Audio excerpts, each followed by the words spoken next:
Hello, hello. Oh my god, hi.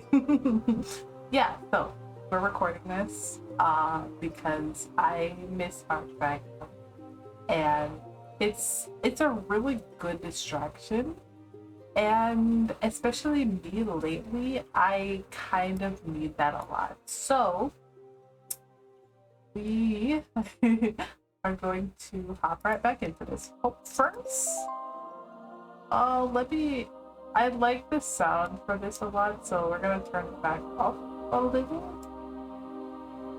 because I'm pretty sure when it came to me watching back for the thing, it felt too quiet. I needed some kind of ambience and it didn't have enough. Well, you could barely hear it. I could hear it when I'm recording, but on stream end it's kind of not as there. So the little tech stuff aside, we're getting back into this because I am very excited. I don't know if you can tell with the smile on my face, but I'm very excited. So we're gonna get back into this because I love this game so much. Alright, we're gonna load up, I'm pretty sure this one. Yeah. Yo, welcome back. Where's Shannon? Huh? Upstairs in the bedroom.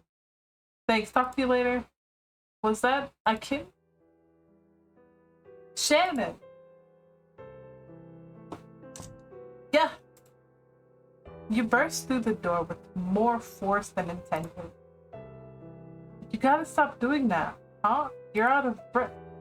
After dashing up the stairs with all your might, you skid to a halt in front of her, cradling the cat with one arm and taking her shoulder into your grasp with the other. Wait, is that Aristotle? I don't remember what his name was. I don't remember how it was pronounced, guys. I'm sorry. Shannon, listen to me. You're the most important person in my entire life. You have been for so long. I care about you the most in this world.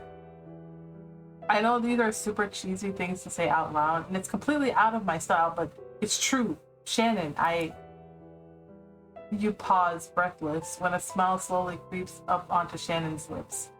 Your entire body relaxes at the sight of it. I know these last few days don't exactly prove my words, but I don't want you to go. I told you to stay because Ooh. What do I say? Um.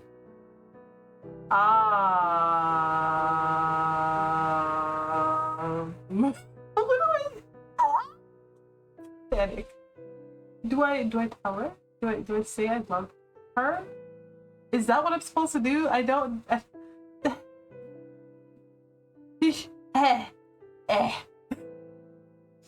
It's the panic has set in, guys. The panic has set in. I'm like looking around my room because I'm like, what do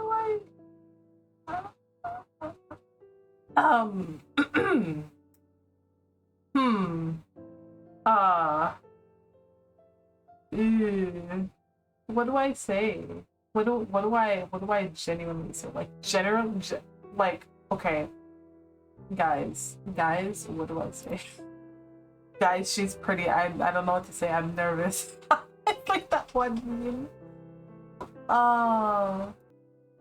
Okay, you know what?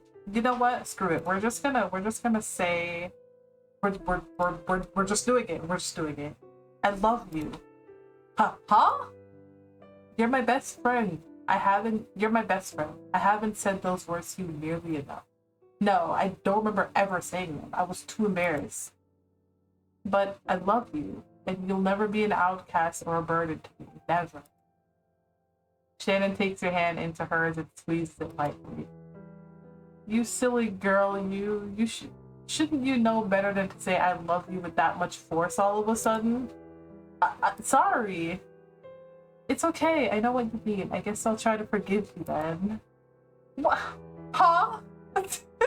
You sigh in relief. Thank goodness. Smoothing things over was far more easy than you thought it'd be. Shannon is clearly grateful to see the kitten safe and sound, but despite her obvious curiosity, she doesn't question where you found it. Or, more to the point, she doesn't seem to want to hear your explanation right now. Instead, she gives you a weak smile while hugging artistally, I don't know. Oh my god. Casper, I'm sorry, okay? I'm fumbling over this word. It's going to kill me. I can't. Please. Then avoids your gaze completely as she utters a set of words you never thought would exit her mouth. I want to be alone. Oh, damn. Hey, what was all that about? Just a small disagreement, that's all. Where's Shannon? She said she wanted to be alone for a bit. And the cat? Long story. I can see that. I hope everything is okay. You seemed a bit off earlier, and Shannon got here before you two. Are you two fighting about something? It's more complicated than that. For now, I'll just give her some space. I get it. Come here, sit with me. I'm almost done beating this boss. Hey, what games do you play? You got games over there? Yo, what kind of game is it? I'm down. Too tired to do much else, you take Lana up on her offer and watch her play a video game. She's clearly confused, wondering about Shannon and the sudden appearance of a cat in her home, but she keeps her questions to herself.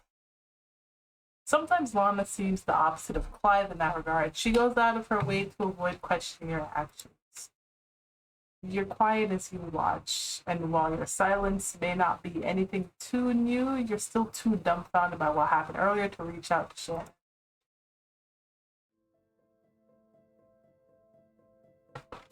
Should I tell Shannon about what happened with Dustin? She's probably still wondering why the hell I had Artisto with me. Arista, I don't know. I'm gonna forever not know how to pronounce that. Or would that just make her paranoid? Or maybe she'd think I'm deflecting? Even if he just wanted to scare me away, he still acted freaking insane. Shannon was friends with that jerk since her second year of high school. It's hard to imagine they were close for that long and she had no idea what he was like. Or maybe he wasn't like that at first. Maybe this is just one of those situations where everything snowballs together until a toxic situation is formed before you know what hit it or hit you. Ooh, I'm exhausted. From playing video games? Hey, video games can be very exhausting. It can be, especially if it's stressful. Hey, nah, that's stress relief. Depends on the game. Like freaking, what's it called? What's the game called? Elden Ring? Oh boy. It's just that the very thought of going to work tomorrow makes me shudder. Ugh, see? Goosebumps on my arms just for mentioning it.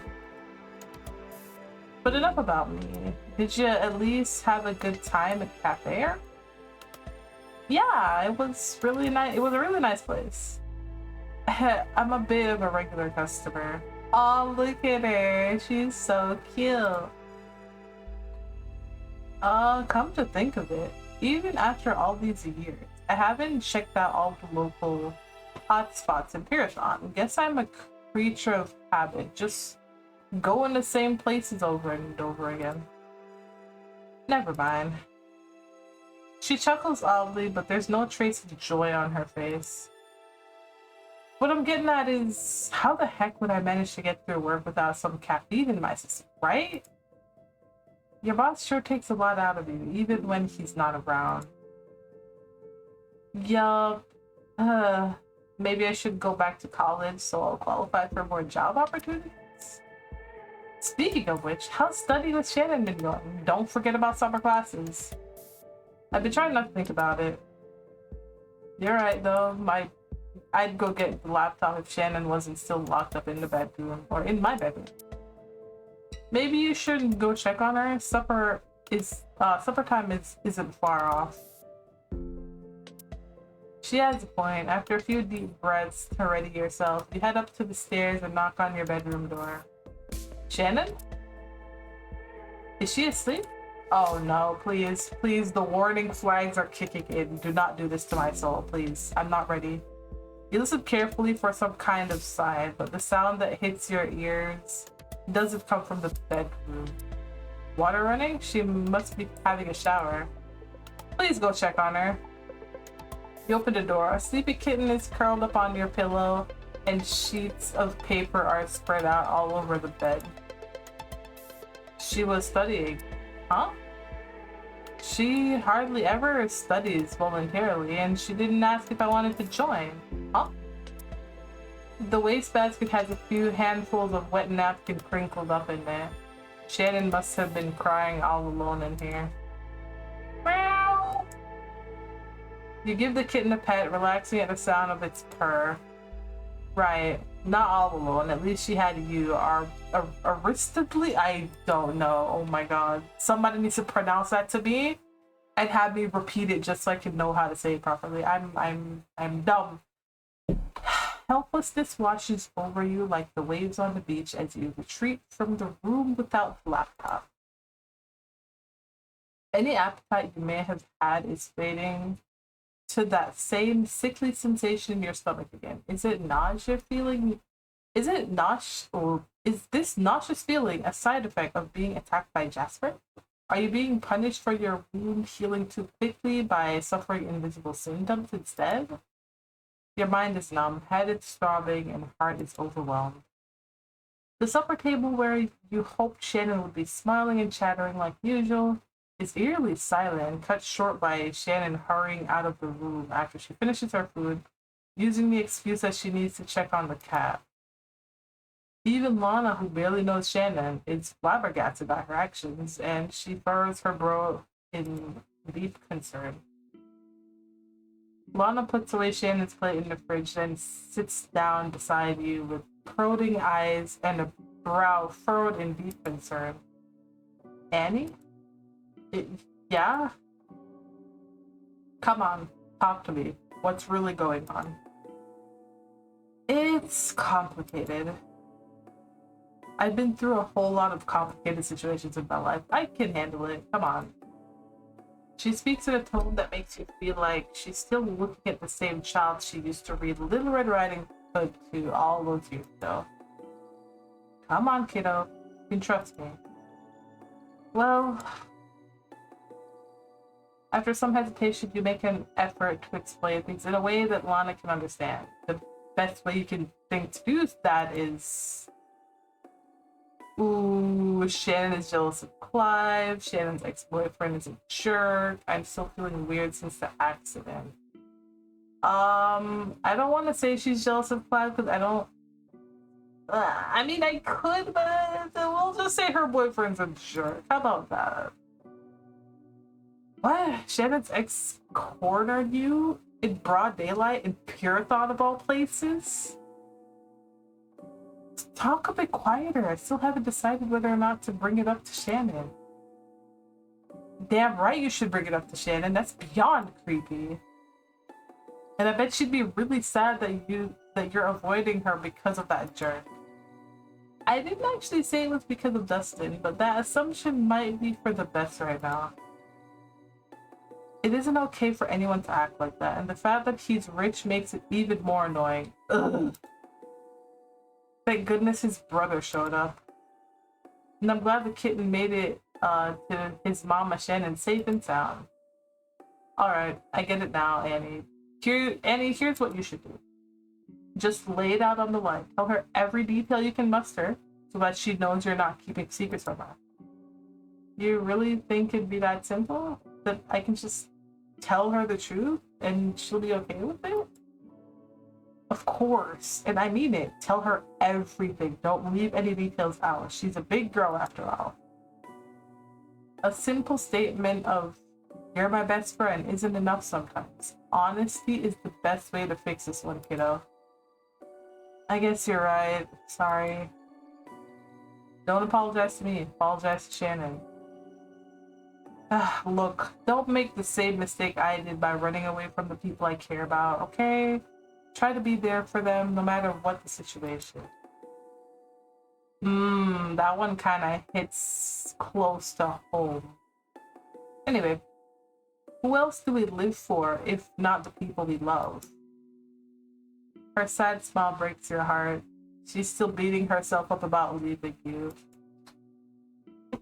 Oh, I have an idea. That ex of hers will be back in the city by now, hopefully being scolded by his dad. So, there's a place that's just a short walk from here. A beautiful field of flowers. I haven't been there in years, but it'd be a perfect place for a heart-to-heart. Flowers? Yeah, I don't know how else to say it except that there's something special about that spot. I think Shannon would love it. Lana speaks fondly, yet in a melancholic tone of nostalgia. She must have her own memories of heart-to-hearts in that place. You glance out the window. The sun is setting, but if you can convince Shannon to leave now, you should be able to get there before dark. But you know what? Yeah, sure. Let's do it. What about the kitten? Don't worry, leave him with me. I'm sure I've got some food he can have somewhere around here. I'll give it a shot. Alright, so we're gonna have a heart-to-heart with the bestie. So that should be good, I think.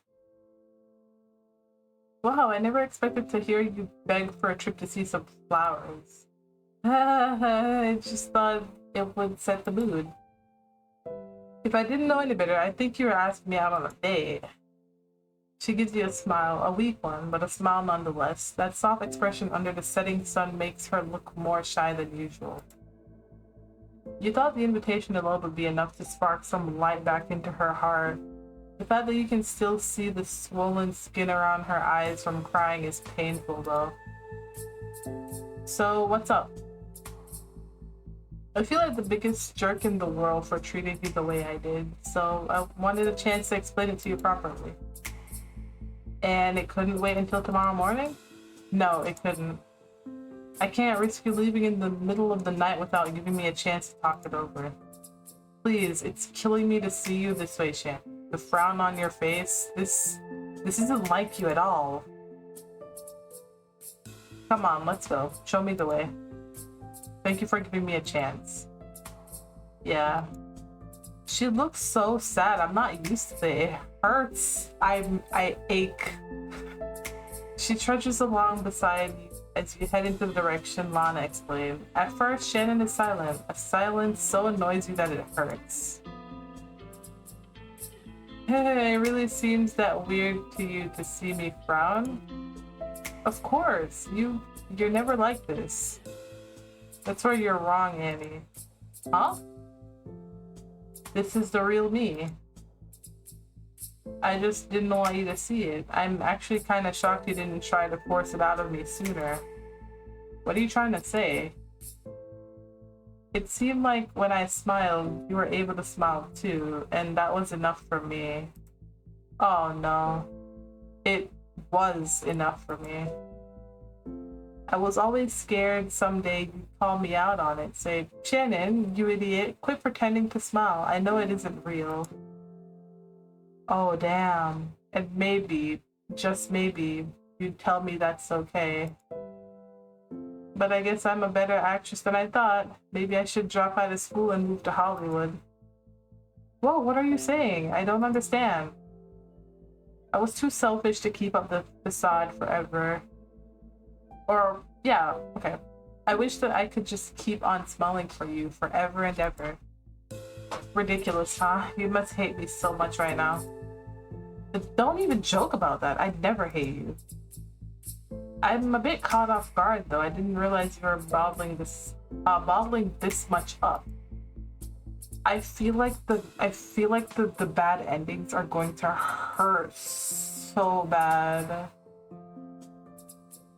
I tried to smile, but it leaves a pit in my stomach. Not even the beauty of today's sunset can erase things Shannon was saying.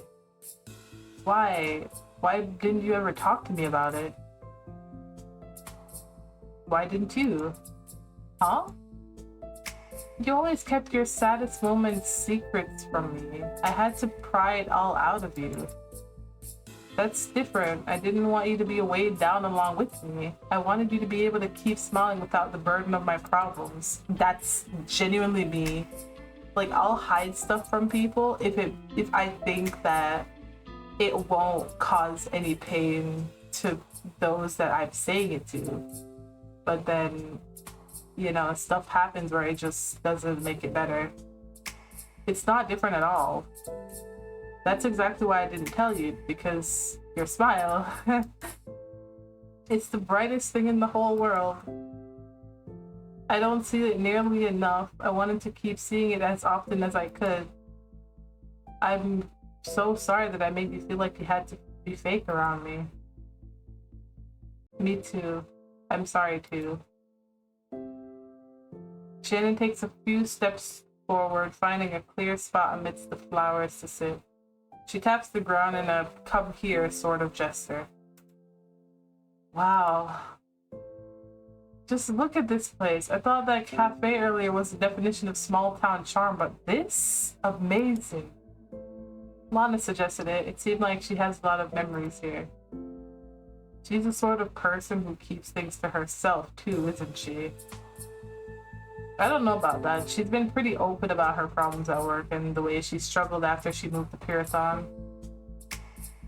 I bet that's only half of it though. You can tell that about her so easily?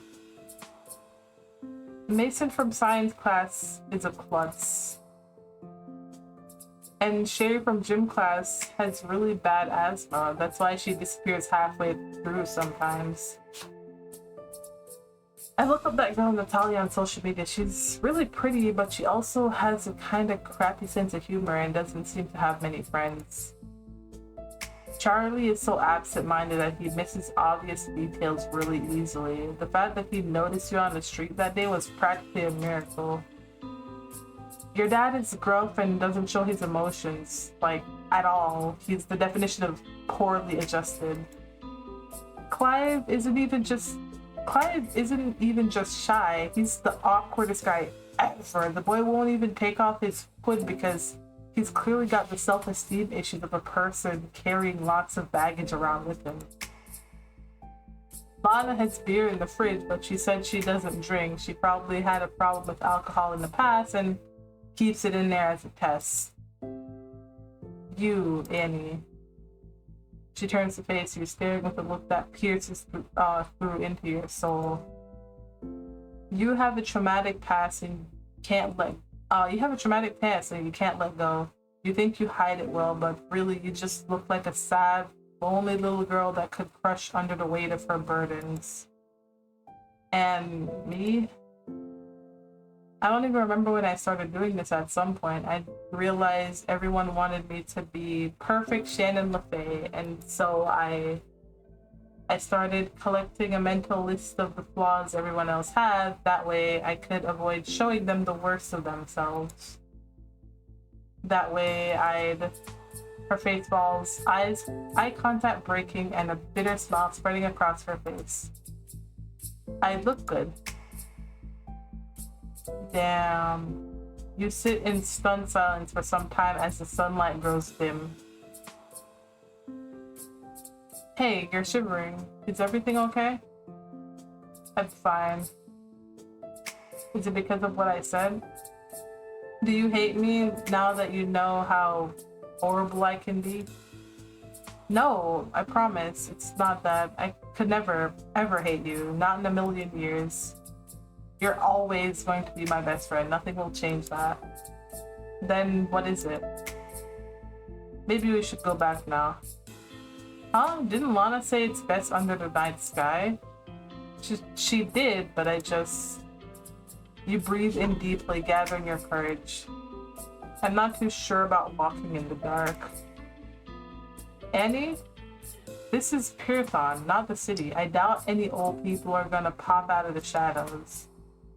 She says it with a hint of teasing, but it only serves to worry you more. Is Pyrathon really as safe as people say?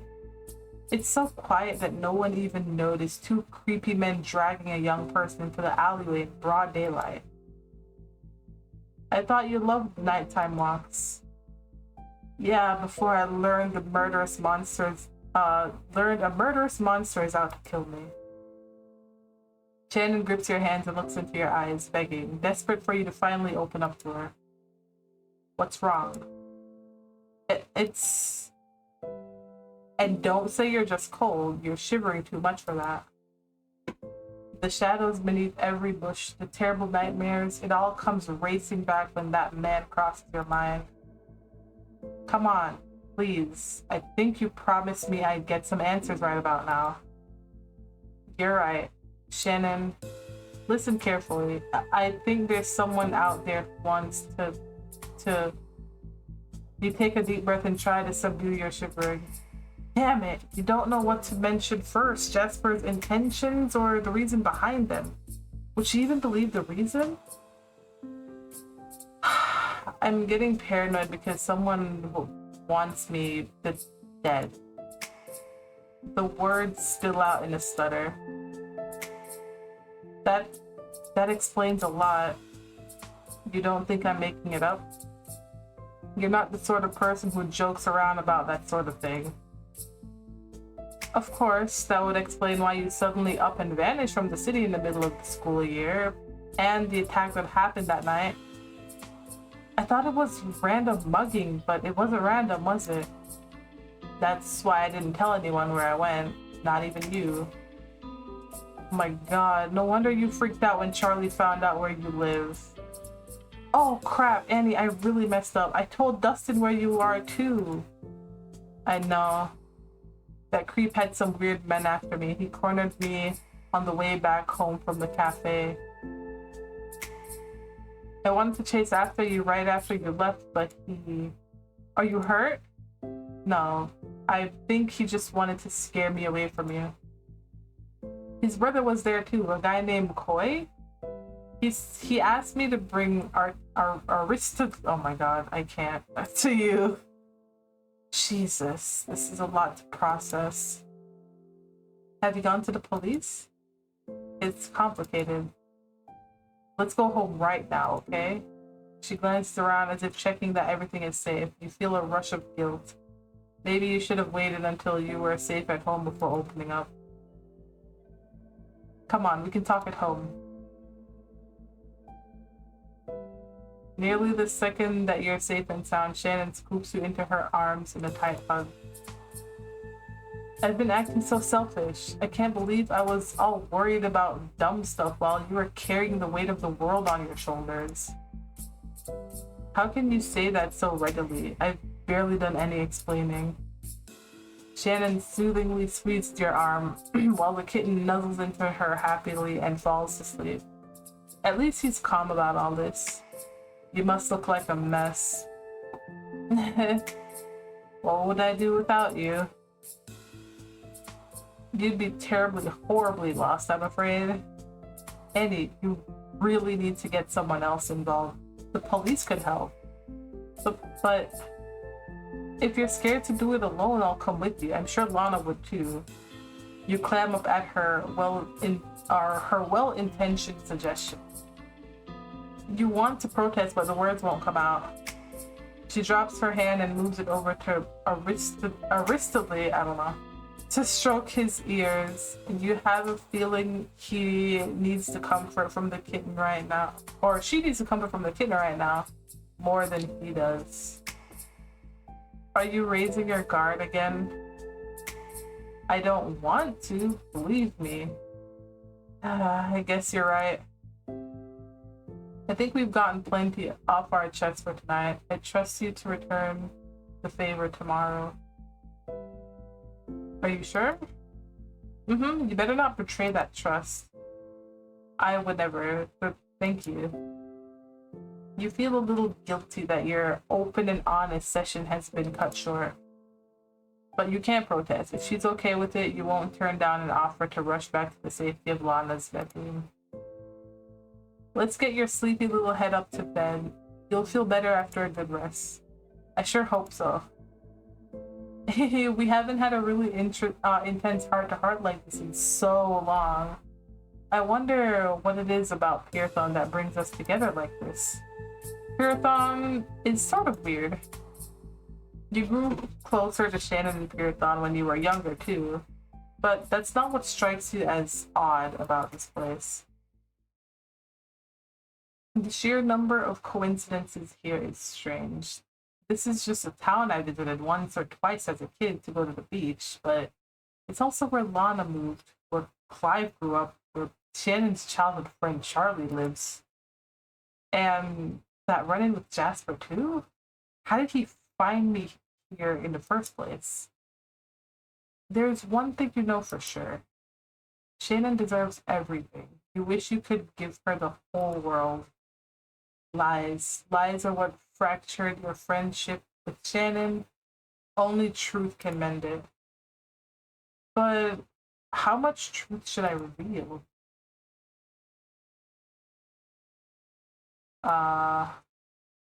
You never dream anymore. You can't remember the last time you dreamt. Only nightmares plague your sleep. Indigo, I swear to God, if you show up again, not now, okay? A theater inside your mind begins playing each night, but every film it plays is a horror, and you're forever condemned to remain present. Whew.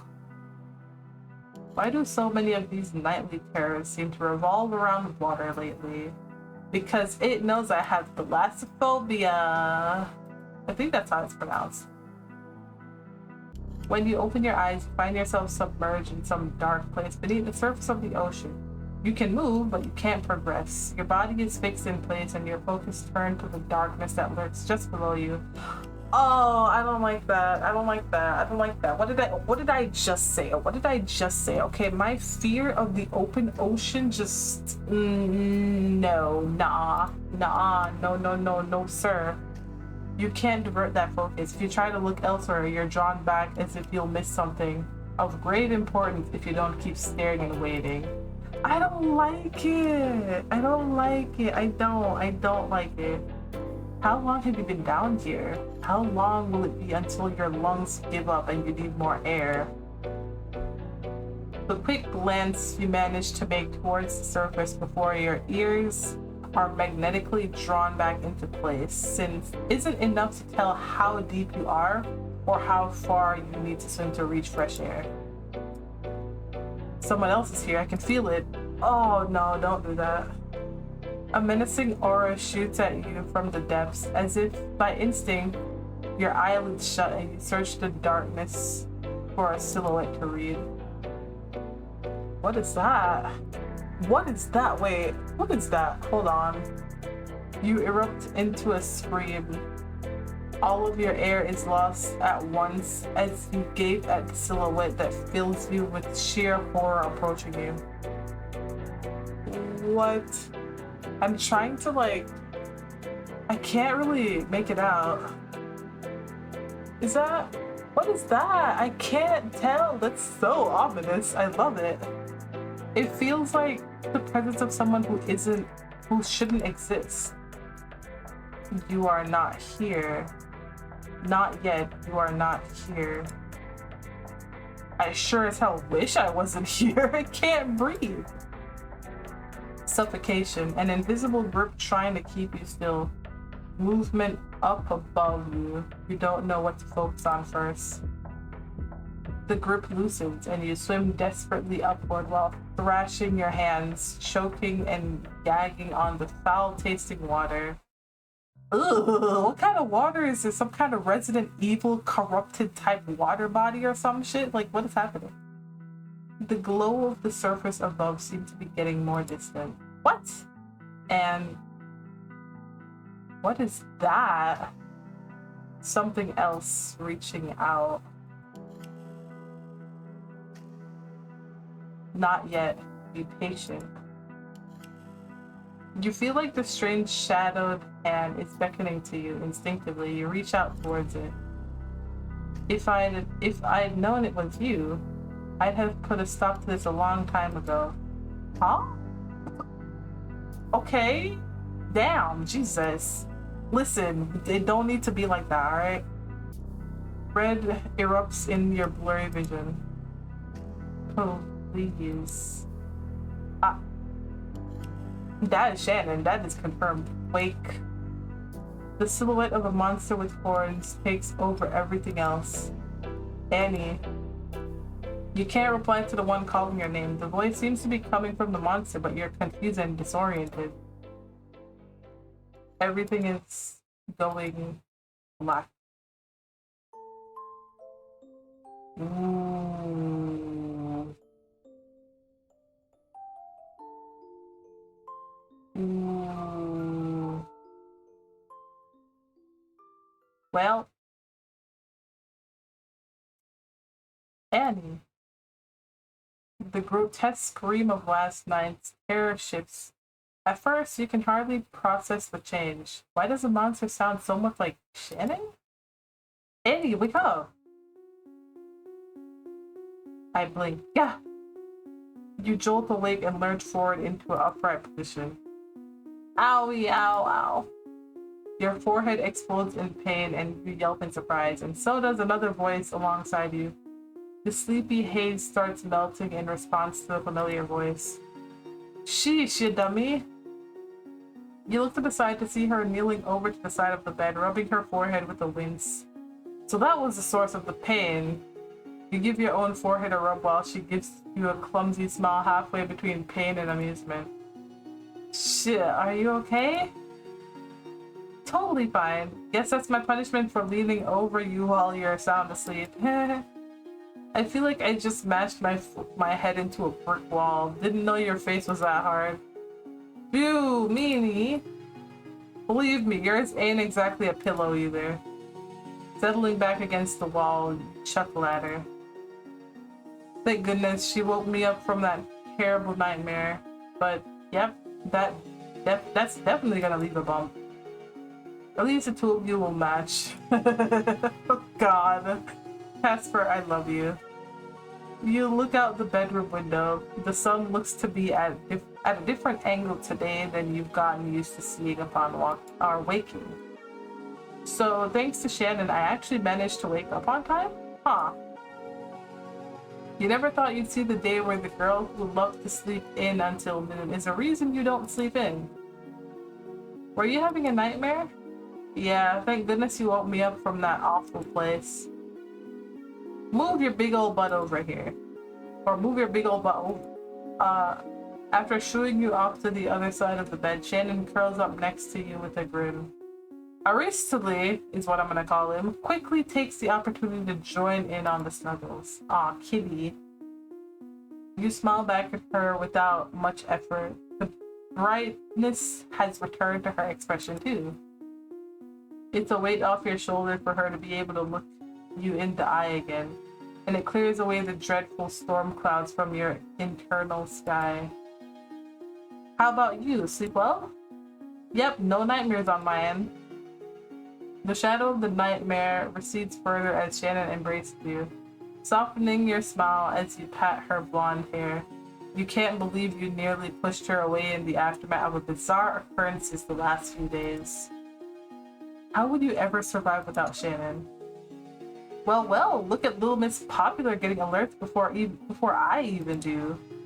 Hush, it's probably Clive. He can wait until later.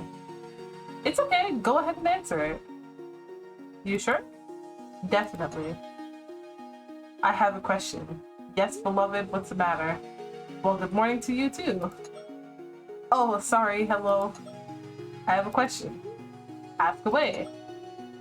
So, do you know the field of flowers just a little way out of town? Looks like that flower field is a hot spot around here. I think it's asking you on a date? Oh? Oh? Wait, so was last time a date too? I highly doubt that. Annie, he's literally asking you to go frolicking through the flowers with him. Does that mean last night was a date too? Aw, she's so cute. No, that was totally different. If you say so. You want to meet up there? How did you know? Clive, you ain't slick. I see through those gorgeous eyes of yours, bro. Kinda obvious when you ask about it out of nowhere. Oh. Yeah, can you?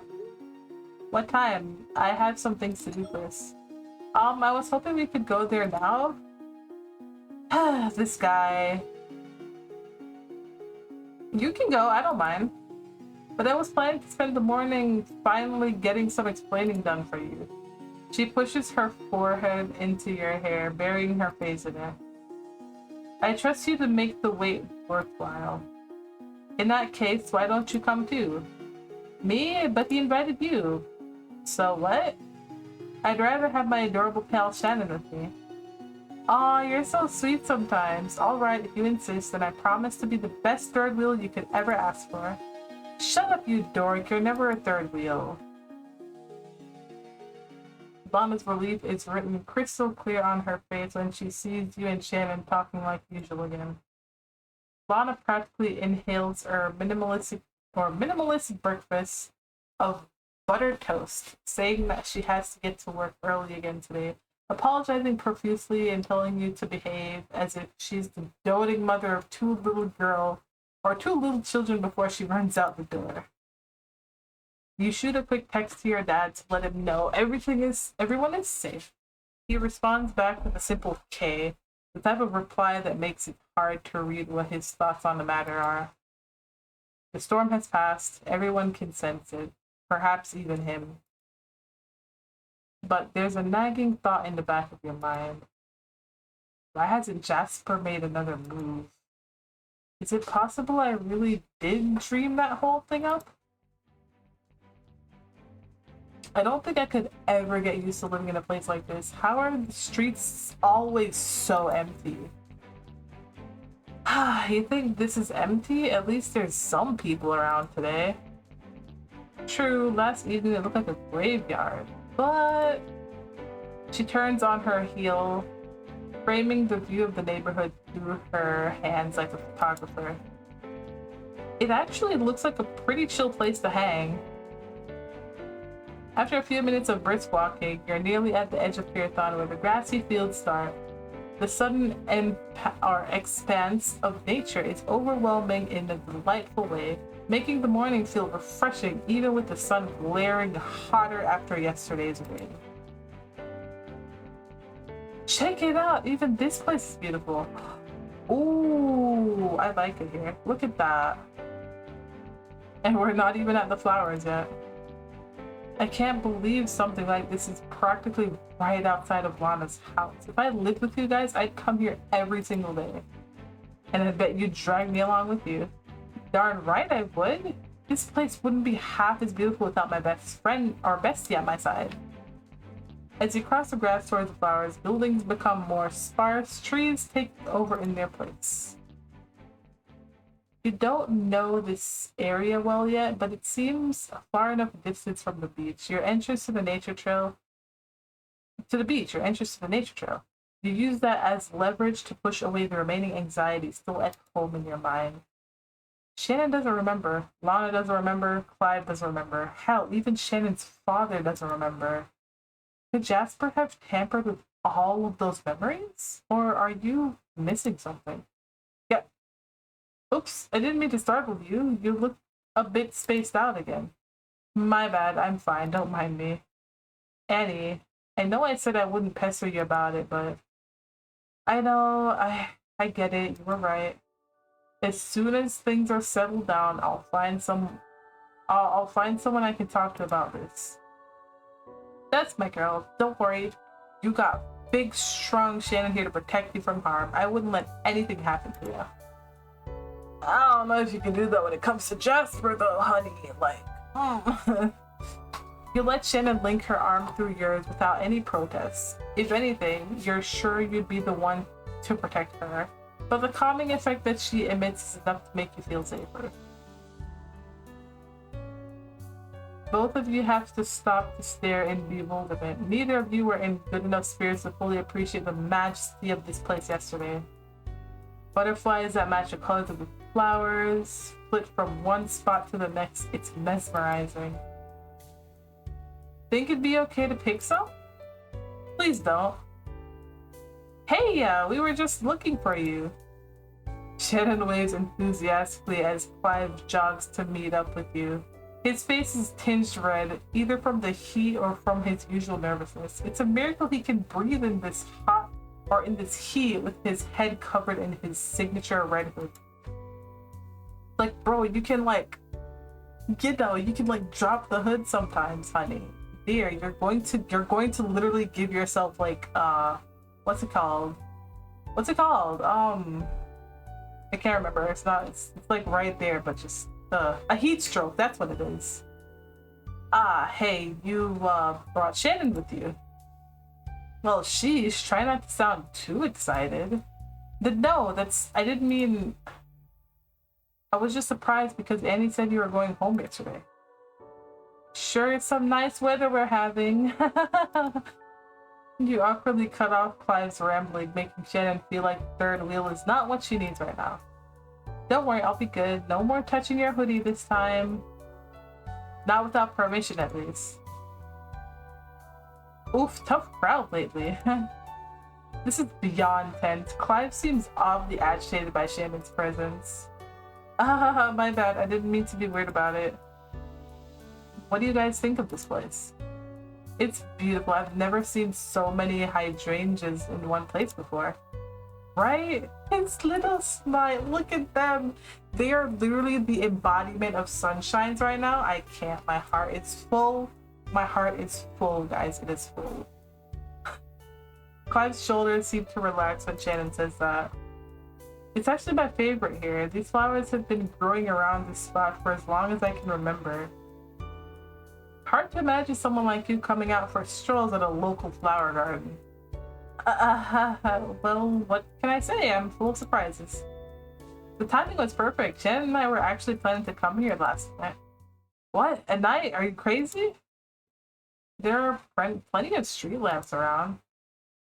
And Lana suggested it. She said this place is the most beautiful under the stars. We didn't stay that long, but still, this place is...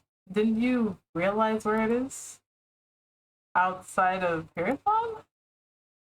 I meant, Oh, that's right. Clive is the one who found Annie that night. Let me guess, you're worried about her wandering outside after what happened. Don't worry, she wasn't alone this time. No, I believe he's referring to how close this spot is to my lovely home. No, stop it. Stop it. No, don't do this. Don't do this. Don't do this. Don't do this. The familiar voice makes you freeze without any need for some mutant powers. Oh God. A friend of Clive's? No, Jesus Christ. Why are you here? Why?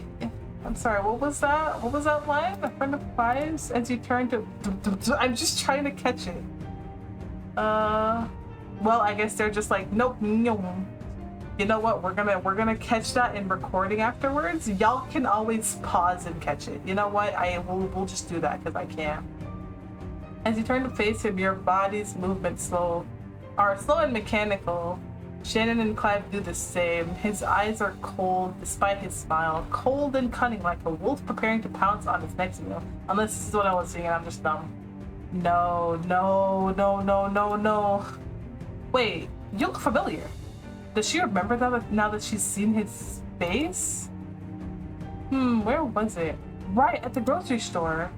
You stood out because you were out shopping all dressed to the nines. Remember, Annie? Annie? Well, Annie, it's been far too long, hasn't it? Were you beginning to miss me? Now, aren't you being a bit rude? You won't even introduce me to this sweet little girl? This is Shannon, a friend of Annie. Clive! His head is downcast, eyes averted, hoodie obscuring his face, but you can sense it all the way from here. Fear. He seems nearly as frozen with it as you are. Shannon.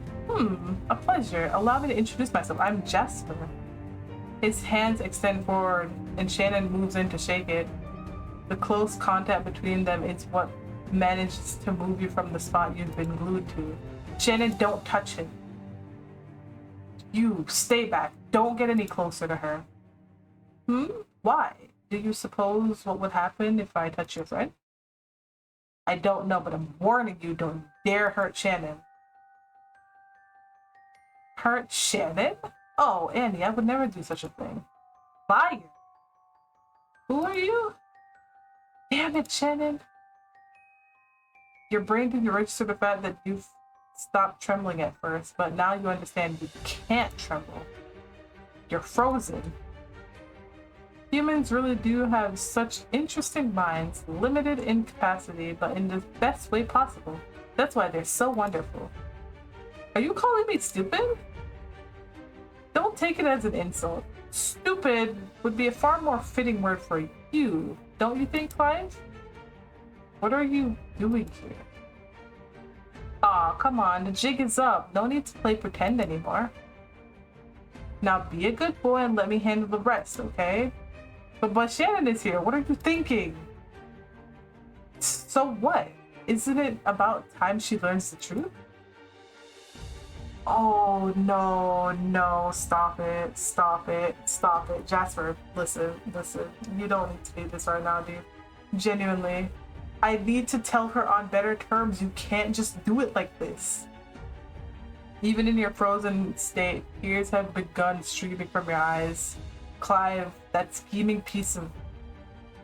You set me up. No, listen, don't touch me. Don't come near me. Eddie, I didn't know. Bullshit, you were there. Unless I have this all wrong, Clive saved me both times, so his memory was manipulated like Shannon's. I'm sorry, I didn't know anything about you at first. I just did what I was supposed to. Damn it. Enough wistful thinking. This explains all those bullshit consequences or coincidences. Oh my god, words. Annie, if you'll let me explain it all from the beginning, you'll understand. Oh, she pushed him.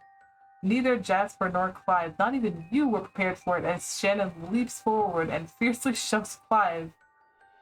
Had he accounted for Shannon's stupid bravery, he'd have been able to block her, but caught off guard, he staggers backwards and falls down with a surprise thud.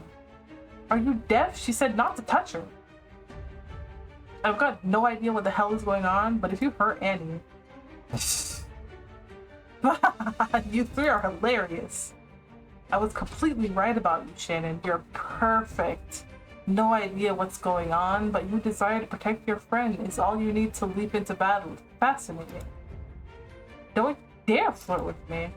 Just flirt? Don't be conceited. Shannon, don't piss him off. The determination in her eyes is unflinching. What's your game here, huh? Who really are you? I think you've misunderstood. I just want to have a little chat with your dear bestie. Chat? I knew it. I knew you'd change your... Oh my god. Shannon's fierceness and Clive's flash of hope dissolved instantly when Jasper's hand flicks to his belt, and then back into view in a swift movement, a knife in his hand. It's likely the same one he attacked you with last time. I'm getting sick of this. A knife? I knew it, you're... Yes, the same one that attacked in the city, blah blah blah. Congratulations, you figured it out. Shannon, run! She can still move. There's still time for her to get out of here before he freezes her in place too. Didn't you hear me? I said run! I can't leave you. Eddie's right. You should...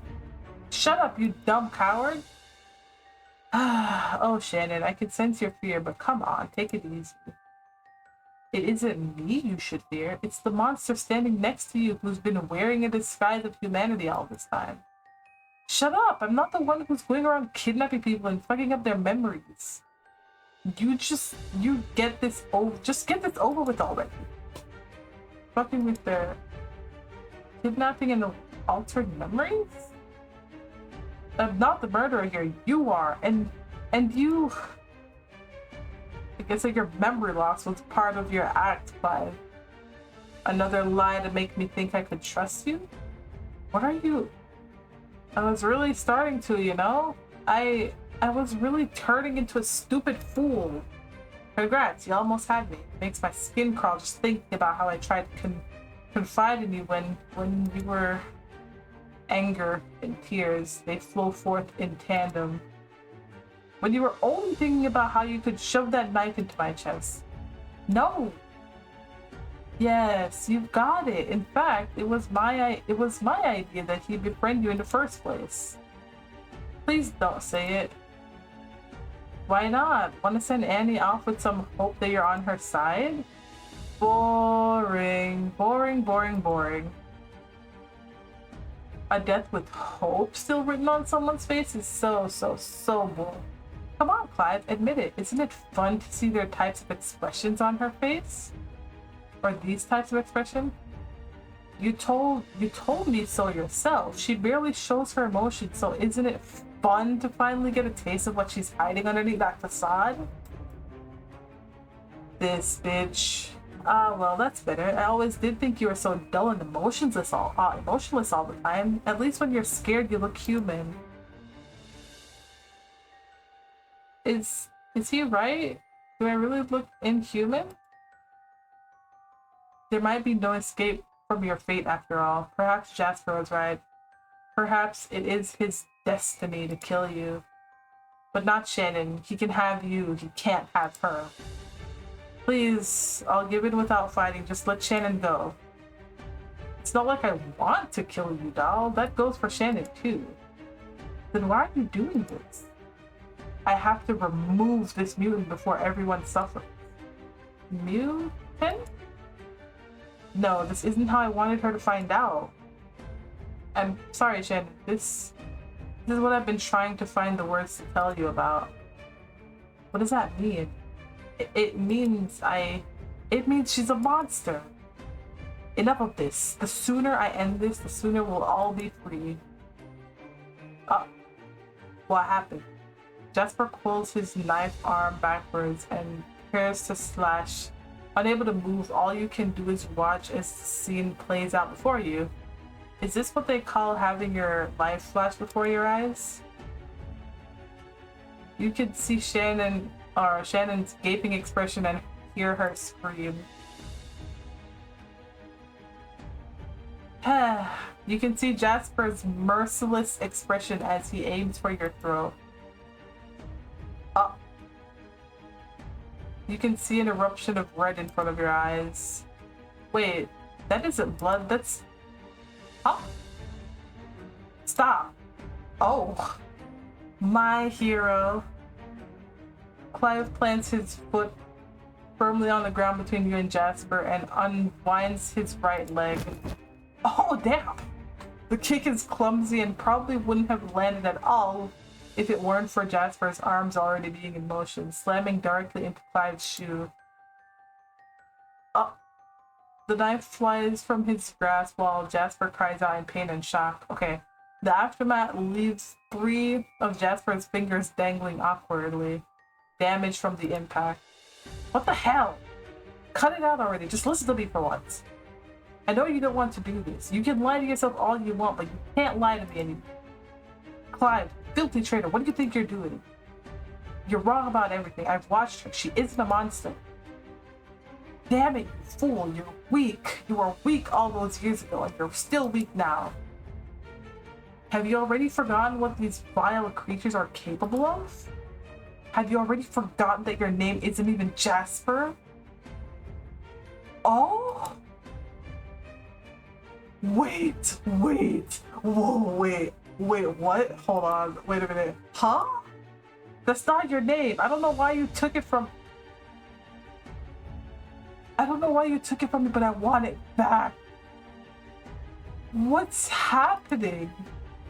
I don't understand what happened during that time that changed you this much. Father would... Quiet. The piercing shriek that emits from Jasper's mouth would have made you flinch were you not frozen. Just stop, please. Neither of you have to do any of this. Oh, really? I don't? Are you telling me you'd be okay living in a reality where the world is moments away from collapse? Where the actions of one single monster could fuck it up for everyone?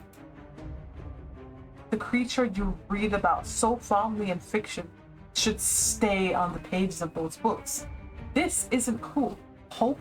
This isn't cool, hopeless mission that causes the death of one fruit. This is for the future, for mankind, for the sake of normalcy. And you, Shannon, I have to thank you too. You've been a great help to this endeavor alongside Clive, after all.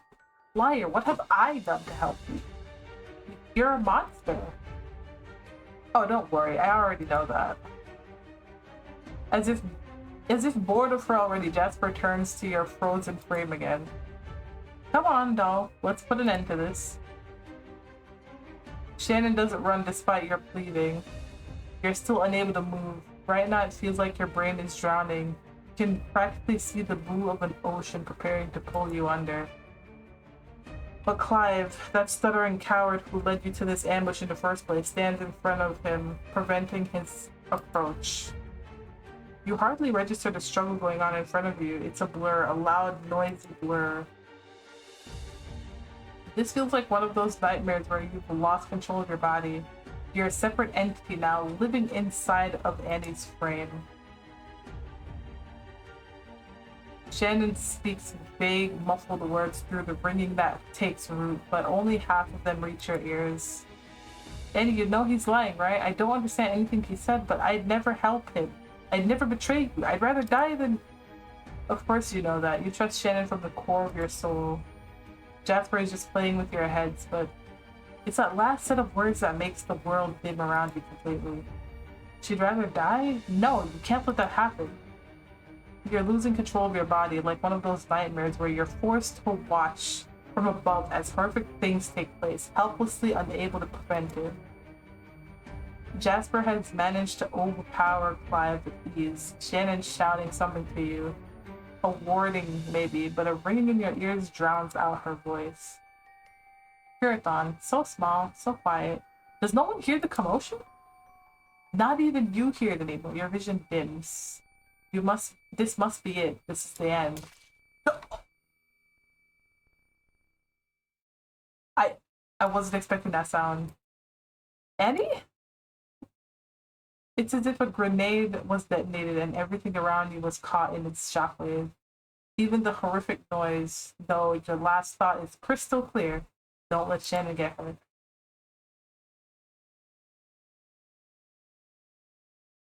What?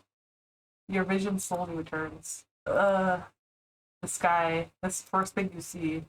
How did I end up on the ground? You prop yourself up groundily. I can move. But what the hell? You're taking the seat in front of you. Jasper collapsed on the ground in blood, with blood pouring from his mouth, his nose, his ears. Clive, a few paces away from him, his face stained with red as well, though noticeably less damaged than Jasper. Shannon cowering, sobbing, but... Are you okay? No, of course I'm not. I mean, are you hurt? No? Thank goodness. What happened to Jasper and Clive? Did I do that? The ringing is gone now, like it exploded out of you. Shannon blinks a few times to clear her sight. You almost wish she wouldn't. When her eyes fall on the blooded states of Clive and Jasper, she gasps. Oh my god. Think you can walk? She nods, shaking. We need to get out of here while he's still unconscious. You glance at Clive. Ideally, you'd like to take him with you as well, but you're not as strong as he is. You can't make it back while carrying Clive's passed out body on your back. And Shannon needs you right now. You can't let her go back alone. Oh, God. No. We're trying to wake him. We're not doing that. Jerk, I can't just leave him here, though. You lean over his body and shake his shoulders a few times. Ugh. Good, you're alive. Well, what happened? Doesn't matter, I'm taking Shannon home. Aside from a bloody nose, he seems to have made it through the encounter unscathed. Now that you know he'll pull through, you turn your attention back to Shannon. Her safety needs to come first right now. Wait, what do you want? I'll help you get home. Like you'd help us get home last time we encountered Jasper? Yeah, right. Annie. You can't do whatever you want to me. You can do whatever you want to me later, but right now, please let me help you back to Lana's, okay? Fine, but don't try anything suspicious. Clive lowers his head after a silent nod and puts Shannon's left arm over his shoulder. She's uninjured, but in her dazed condition, she seems barely responsive. Ooh, too betrayed to look at Clive without quivering, he leaves after making sure you're alright. Lana isn't home when you return, probably for the best. You need time to calm Shannon down in peace. How can you calm someone down after that, though? After checking her over for wounds and finding none, Shannon cries in your arms until she passes out. All you can do is lay her down in your bed and watch her helplessly. What a mess. You wish you could go back to when you were 8 years old, back to your mom, back to Lana when she would cradle you on her lap and read you bedtime stories, back to peace and blissful ignorance. When you didn't know that you were a freak. This constant fear of danger is too much. You're like a small prey animal being hunted at all hours of the day. You thought you could at least give Shannon one more happy day before she went home to the city, but you failed that too. Failed miserably. But you can't give up, not yet. You have to stay strong. At least you have one question you were seeking now. Why? Why? Why did Jasper keep you alive until now? You feel stupid for not seeing it before. Jasper wants you to break. Today made that painfully clear. It isn't enough for you to die as a human. You need to die in despair, as a mutant. As a monster. Oh, that's messed up, dude.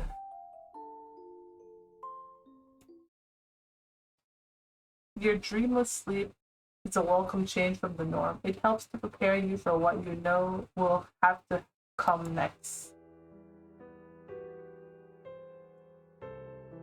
Shannon sits beside you on Lana's couch. A ray of golden sunshine showers her, making her beautiful glow under its bright, or making her beautiful hair glow under its brightness. I swear that shook me up to the point where I can't read anymore. That's crazy. She's like an angel with a face fixed on yours, listening to what must seem like a fairy tale. So, Jasper's right. I'm a freak. You're allowed to hate me if you want. I won't blame you for it. There it is, laying bare on the table. You remain in silence for a long while as Shannon observes you. It hurts to wait for her response, wondering if you're going to lose the only person you've always wanted to keep close. Are you really telling me the truth? Ooh, voice acting. I'm sorry, Shannon.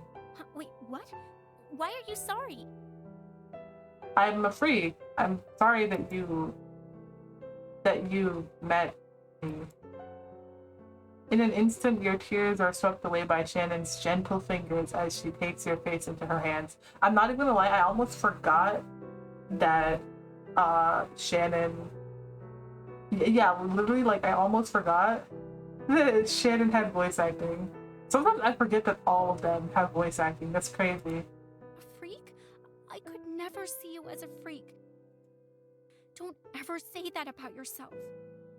Wait, I need to make sure that... Okay, yeah, the voice, okay. Just make sure. You can't help but stare at her in shock. Shannon is so different from you in so many ways. She's not just popular because she's beautiful. It's because of her sunny personality, the way she lights up the room with her smile, how she always knows what to say to cheer someone up. But despite all that, you still find yourself doubting her. Why would someone who has all that cares, or why would someone, oh my god, why would someone who has all that care so much about you? I don't understand you, Shannon. You don't understand me because you don't understand yourself. What? I wish you could see yourself the way I do. Also, the voice acting is really nice. I like her voice a lot. You're so sure that everyone around you is judging you as harshly as you judge yourself. But that's not true. I don't see you as a freak, not before and not now either. And I never will. She releases your cheeks, moving to grip your hands in hers. She holds them with a firmness you don't typically expect from Shannon. You're so much more wonderful than you give yourself credit for. There's nothing you could tell me that will make me hate you. Do you understand now, dummy? You can already feel the tears pouring out again. Yeah, I understand. And the next order of business, you are not a monster or a freak. Stop labeling yourself with what other people call you, okay? You're Annie, my best friend. Got it? Ha, got it.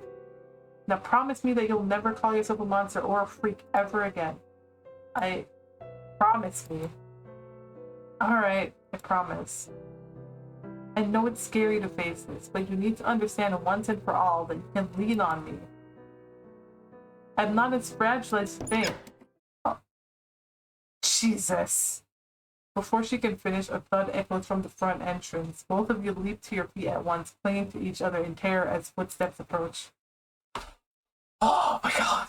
Oh my god, Clive! You got freaking... Ah, there you are. Good morning. You! Oh, Jesus. Shannon instantly takes a step towards her. She looks about ready to shove him right back out the door, but... Shannon, wait. Oh? Ooh, she is ready to fight. Look at her. Look at Bestie. Yo, pop off, Bestie. Get it, but don't actually. Don't wait.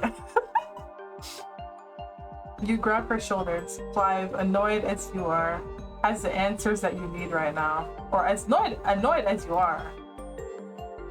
Please, we need to... There's no we. You stabbed Annie in the back. Ooh, the full of it. Ooh. Look at... Let's go. Pop off. Love that. Love that. Love this art style. There's no we. I know, I'm sorry. Sorry? Do you even know what you're apologizing for? You're just as taken aback as Clive is. You've never seen Shannon so angry before in your entire life. It's like her face is boiling with rage. Little bunny suddenly turned rabid. I'm sorry for... Are you sorry for planning to murder someone? Or are you sorry for betraying her? Or are you sorry for luring her to a beautiful field of flowers only to practically announce that it'll be her grave? What exactly are you sorry for, Clive? Just Shannon. Unable to hold it back, the anger turns to tears. The strong Shannon that stood up for you just a moment ago suddenly feels so frail. Shannon, hey, calm down. Not until this idiot understands that actions have consequences. Pop off, Bestie? Goddamn. He can't just pop back in a day later and act like nothing happened. What is your problem, Clive? I didn't mean to. Don't interrupt me. Claiming to care about someone and then backstabbing them? Pop I off. don't care what your reason was. She's hurt and you caused it. I swear, I didn't think this... Oh, this is how it would happen. Because you don't think. Stupid idiot! I swear, if she gets hurt because of you again, you're going to regret it. Wait, Shannon, wait. Let's hear what he has to say. Why is everyone interrupting me? Damn. Do you seriously not understand why I'm pissed? Fine, go on. Thank you, I appreciate your patience. Just shut up and get on with it. Okay, I'll cut to the chase. I want to help you stop Casper, and I think I have a plan. She is fuming. Bestie, pop off. Like, am I bad? Am I a bad person for saying she should pop off? Like, is that? I don't know, man. I don't know. A plan, huh? Why the sudden change of heart? You set Annie up once already. You stop yourself halfway through interrupting her. She has a point after all. Clive may be your best chance when it comes to dealing with Jasper, but as much as you'd like to trust him, you simply can't. Not that easily, at least. Not when his last betrayal put not just you, but Shannon in danger too. I deserve that, I guess. There's really nothing I can do to even begin making it up to you both. Darn right there isn't. I know it's no excuse, but at the time I really believed him. I thought he was right about everything. I guess what I really want to know is why? When I met you in the city, Annie, I was different. I can't explain it, but the time that we spent hanging out together, it changed me. There's so much more to you than he had me believe. Hell, you even made a guy like me, like, maybe we could be friends. He looks at you with such heartbreaking sincerity that, despite everything suggested by common sense and survival instinct, you want to believe him. Also, yes, please. Clive said things that back there that you can't get out of your head. That Jasper's name really isn't really Jasper? That he took it from Clive? You can't even begin to understand what brought Clive to Jasper in the first place. So many questions. Why though? If you helped him at first, fine, but you did it again. It wasn't just me you almost killed. Shannon could have gotten hurt too. Again. Your voice wobbles a bit as you finally let out some of the stress the last few days have accumulated into. Shannon, soft fingers interweave through yours, tightening in a comforting squeeze. You give Shannon a small smile of thanks. It feels as if some of her warmth is flowing into you through that touch and grounding you in place. Again? Oh. Was he telling the truth after all? Does he really not remember what happened? You close your eyes and let the scene fade away into darkness, actively focusing on Clive to try to get a read on him. You've grown to hate your powers in a lot of ways, but at first, all that you can see is an overwhelming darkness. A red glow is that separates it from complete nothingness. You concentrate a few moments longer and guilt seems to emanate out of him like heavy, bitter waves. It takes a moment to recover from the shock of it before the colors are finally clear. Red. His whole silhouette is different shades of red. Is your interpretation right? There's no way he's only good. The colors must be more complex than that. Still, you're relieved and you release a breath that you didn't even realize you were holding. He's not lying, you're sure of that much. But on the other hand, you are hoping that he would be able to reassure you that you aren't going completely insane. No such luck.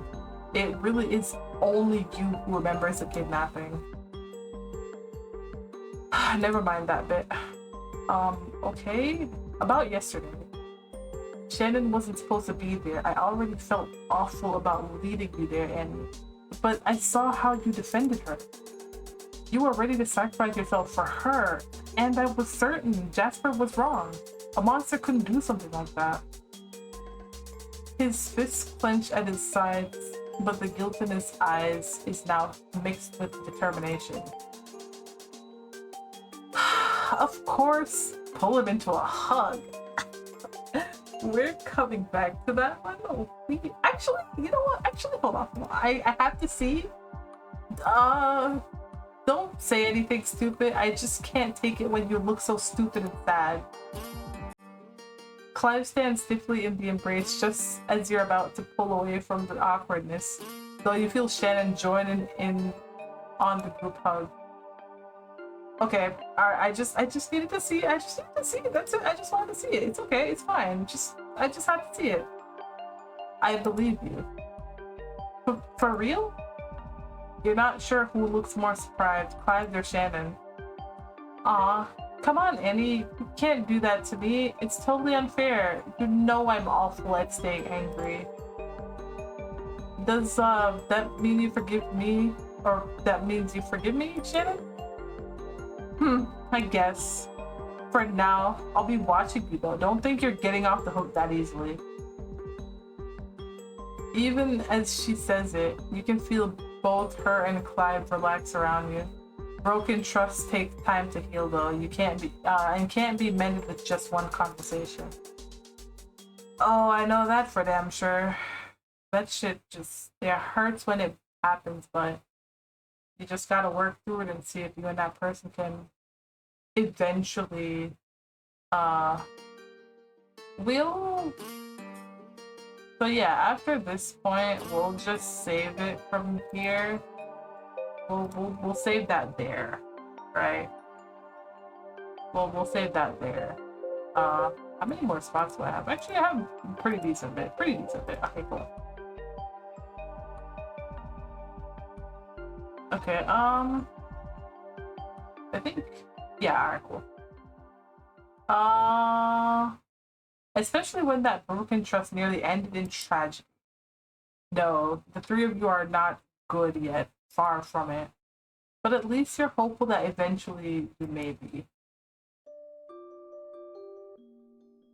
Oh, this game is amazing. Casper, you really, really outdone yourself. I cannot.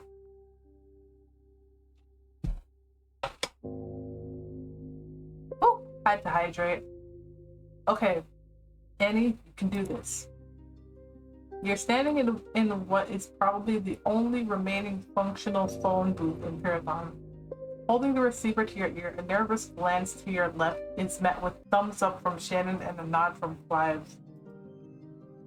I can do this, right? Alright, let's get back to it. You said you had a plan. Shannon had situated herself in front of you on the floor. She leaned against your chest and used her thumb to rub your calves in soothing circles.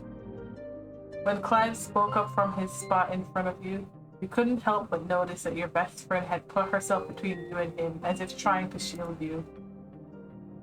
He's injured, right? So maybe we have an advantage. It would be if it wasn't for... you won't like this part. Just spit it out. Besides me, there's still another person working with Jasper. What? Does that guy have, like, brainwashing powers or something? I don't think so. The other guy's name is Terrell. There it is. Terrell? This bitch. Natalia is a tad awkward, but she means well. I'm Terrell. Is he the only one? The only other one working with Jasper? Yeah. I've been around long enough that I haven't seen anyone else. If it's just a coincidence, then... What? So sorry, go on. Right. Anyway, about Terrell. Not a mutant, and he's sort of a coward, but he's loyal. Like, odd levels of loyal. Why has he popped his head out yet then? Jasper won't let him, or wouldn't let him. Why? If he's loyal, then that's the thing. He's too loyal. I don't think he'd hesitate to jump in and protect Jasper. But Jasper seemed like he had some sort of information he wanted to get out of Annie. It's why he had me befriend you in the first place. I wondered why he didn't just kill me, so that's it. Annie. Terrell isn't an awful person. He's not evil, so maybe we can reason with him. Not quite. Anyone with a conscience can see that Annie is innocent here. It's complicated. Clive bit his lips, squirming anxiously. You didn't need any sort of mutant powers to tell he was hiding something. Yet he shook his head as if deciding it wasn't worth mentioning, backpedaling out of the subject. Anyway, there's no chance we can't take them both down at the there's no chance we can take them both down at the same time. If we want to have any chance, we gotta separate them first. Ouch. Yeah, that complicates things. So how do we get Jasper's dog to leave his side? Ooh, bait. After a moment of anxious silence, the call connects. Yes? Ugh. A higher pitched yet still masculine voice can be heard on the other line. A note of confusion in its tone. You try to keep your own voice calm and even so as to not give away how nervous you are. Hello? Terrell, right? Who's this? Annie Green, I believe we have a mutual friend. Shit, how did you get this? Wait, of course, that stupid fool. Ah! What do you want, freak? Come on, I just want to talk. No need to be so aggressive. Are you hilarious? Why would I have to talk with you? You flinch as Terrell ends his word with laughter that comes out slightly distorted through the earpiece. Outside, you can see Clive holding his thumb up and smiling at you with reassurance. Shannon appears to be scribbling on a piece of paper, head bent and brows furrowed in concentration. Oh, you know, this and that, the weather, the fact that I found out Jasper's secret and will go put him down like the angry little rabbit dog that he is. Plenty of topics, I'm sure. You feel like there's a whole different person speaking through you. Another version of yourself. Perhaps a cold, cruel one. Not someone you'd like to be, but still, there's no disputing the results as you hear Terrell's sharp inhale on the other end of the line. As the man remains silent, you hear a quiet sound of something hitting the glass of the phone booth. The piece of paper Shannon was writing on is now pressed up against the wall of the booth. You're doing great, sweetie. Dork. Alright, tell me what you want. Alright. Okay, so we get him to agree to meet us. What then? Not that I don't totally believe in the power of friendship, but do we assume that assume the guy comes unarmed and then tackle him hoping for the best? That's the good part of the plan. We don't have to. Terrell isn't our target. We just need someone to keep him busy while we go after Jasper. But if we're away dealing with Jasper, how do we know that Terrell doesn't go right back to him when he sees we're not at this meeting spot? It's not exactly ideal if he ambushes us. Well, about that, I was thinking, while it is true that we have to be elsewhere, what if there was someone at the meeting spot? Oh. Hey there, stranger, waiting for someone? Without giving him a chance to respond, she claims the seat across from him. She opens the menu like one would a newspaper in an old spy movie, theatrically putting a wall between herself and Terrell. Absolutely not. You really think I'd send Shannon to meet with some murderer's accomplice? What if he hurts her? He won't, though. That's the whole point. Terrell hates me because I betrayed Jasper, and he hates you because you're immune. But he's got nothing against Shannon. She'd be the safest out of all of us. Yeah, so you say. You, the man who was faking friendship with me, getting on my good side just to screw me over. All the previous anger and frustration came back in a rush at the suggestion. I know, but I swear, I want to make things right. I'll do it. What? Annie, you've been suffering through this all alone. Now I have a chance to finally do something useful for your sake. No, I won't let you. You're useful just by being my friend, by being alive. That's not really up to you, is it, my dear? Wasn't it you who told me no one can control my life except me? When did I say... Ugh, never mind that for now. This is different. You... Clive. Your gaze traveled from Shannon to the man whose hands anxiously are clasped together until his knuckles had turned white. Not exactly a comforting gesture. I know I messed up. I put my trust into the wrong person.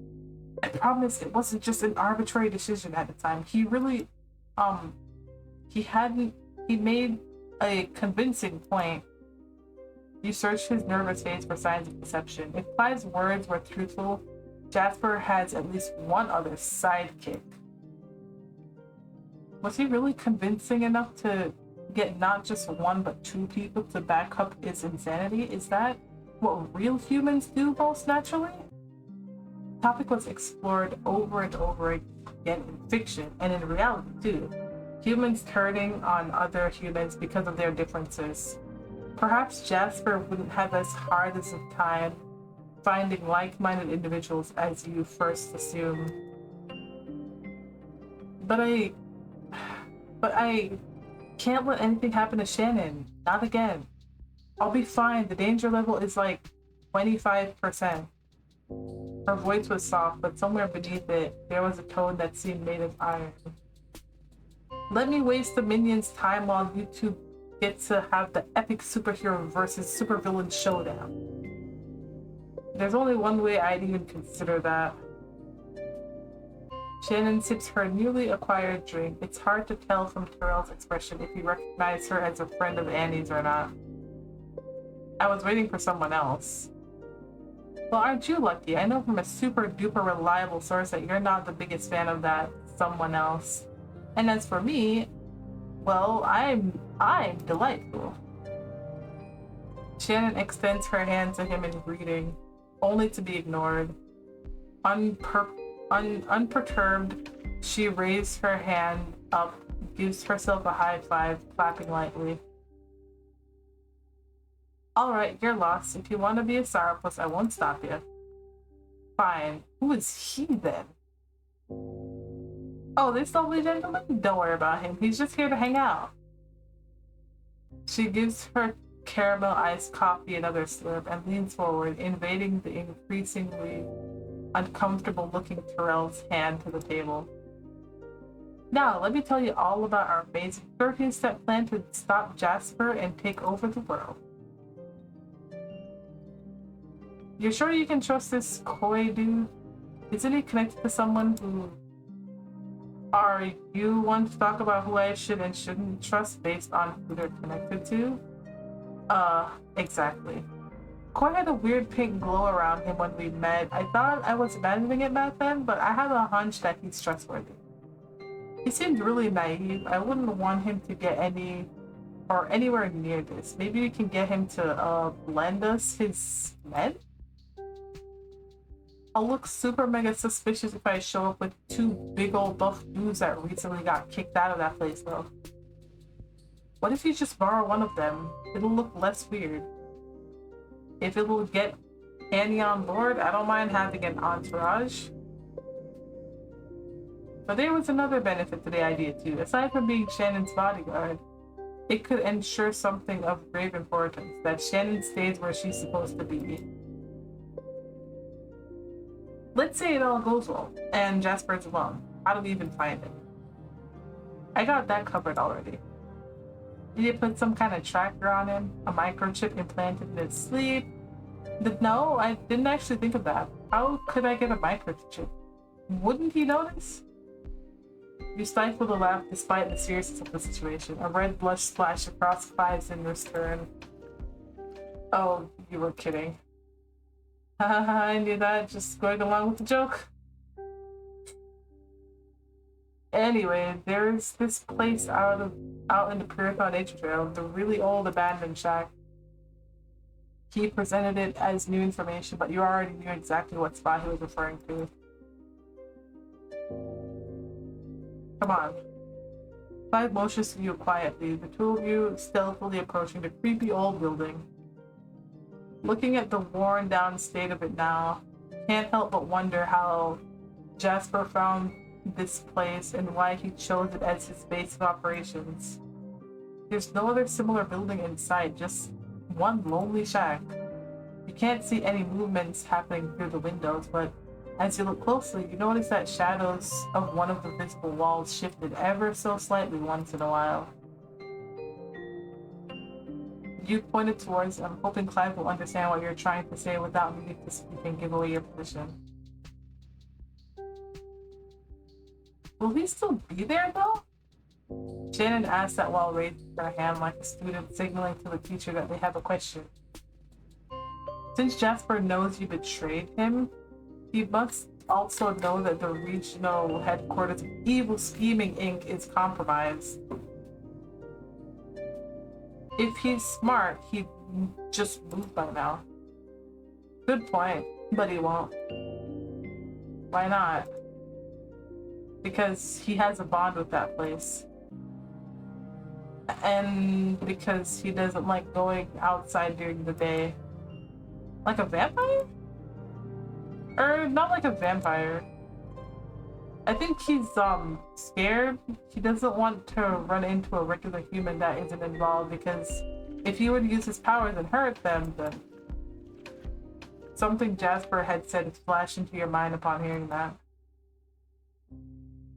Hurt Shannon? Oh, I would never do such a thing. Was he telling the truth after all? But then, what about kidnapping? I get it. You were injured yesterday, so he probably wasn't found, or he probably hasn't found another safe location since last time. One question though, what other powers does that jerk have? That Clive's eyes shifted in confusion. That gesture alone was enough to tell you that you wouldn't be happy with his answer. I don't really know. I know he can freeze someone to stop them from moving, but he hates mutants. If he has other powers, which I guess he probably does now that you mention it, he seems to choose not to use them. So let me sum it up. We hope that Shannon will be able to keep this Terrell guy away while we go after Jasper, who we hope will be in the spot you're talking about. And then we hope that we can defeat him, even as he uses that power we have zero knowledge about. Did I get that right? Yep, exactly. That's the shittiest plan I've ever heard. What do we do if he freezes all of us before we can leave? He didn't do that last time. Look, I know this is a risk, but hear me out. Jasper could have frozen me and Shannon back there, but he didn't. Only you. Maybe his power only works on other mutants? Well, at the very least, maybe we can only use it on one person at a time. And how do you suppose we attack him, huh? Are we gonna murder him? Well, it might be the only way out of this. Don't underestimate me. I'm fast, and I'm prepared. If he has a knife, I'll bring one too. We could even ask for Koi's other dude to come with us for extra protection. I don't care how certain you are that humans will be safe. Think about what a shit show it would be if we risked the life of a stranger. We can come up with an excuse for Shannon's confrontation, but what would I even say to Koi about this? Should I just tell him, hey, I know we only met once and you only cared to meet Shannon, but do you mind if we use your father's hired thug to help us murder someone? If Koi would have reported us to the police, Dustin sure as hell would if he found out. But do you even realize how crazy this sounds? Oh, I have an idea. Noise carries well through the windows of the shack, echoing off the walls, making it near impossible to enter without alerting someone inside. Knowing this, you give up on any attempts at stealth or subtly. Heading in through the front door seems like the only option. This way, hopefully Jasper will focus on you while Clive is given that much needed element of surprise as he leaps in through the windowless frame in the front. The door creaks loudly as you let yourself in. The sight that greets you is... The shelf of bottles and vials, the old wooden table, clean as if it had just been tidied up recently. No signs of warmth or inhabitation aside from a vase of now recognizable purple and blue flowers. And Jasper, sitting quietly cross-legged and facing away from the door. Ah, doll, what a sweet present you give me. A shiver runs down your spine as he speaks without turning to look at you. He recognized you based on your footsteps alone. I thought I'd have to go find you again, all on my lonesome. To pay you back for our last visit. To what do I owe the pleasure? You approach him slowly. The weight of a taser on your hip is surprisingly comfortable. Where the hell did you get a taser from? I always keep it with me. There's lots of creeps out there. I'm not sure if I should be scared or impressed. Impressed sounds nice. Here, take it. I know it isn't much, but any layer of protection helps. And you would never be able to hurt someone intentionally. Annie, I know you too well. This way you have a chance to use non-lethal force. And then if there's no reasoning with him at all, do what needs to be done. I love her so much, genuinely. She had a point. As much as you hate Jasper, you aren't actually prepared to kill him right off the bat. Even if he's too committed to seeing you as a monster to realize that. Hello again, sir. What's poppin'? I'm here to finally put an end to this sick game you're playing. It's gone on for way too long and brought way too many people to harm. You know what? I couldn't have put it better myself. He stands and turns to you with a criminal smile on his face. The frozen sensation has already taken hold, but this time it's different. This time you can't open your mouth, you can't speak, you can't protest. You can only stare at him with wide eyes. He never went that far the previous time you encountered him. It's as if this time his determination is so strong that he won't bother with gathering intel anymore. Even though you suspected you'd be frozen, panic rises up in your throat and starts to boil, filling you with sheer dread. You didn't really think it'd be that easy, did you? I suspected you were stupid, but for all your faults, I wouldn't have guessed you'd try this. He stalks towards you lazily, like a predator that knows it has its prey cornered and trapped. Where the hell is Clive? That idiot was supposed to be right behind me. Shit, did he betray me again? You know what I hate the most? That these powers are just so damn useful. What? Unnatural, but useful.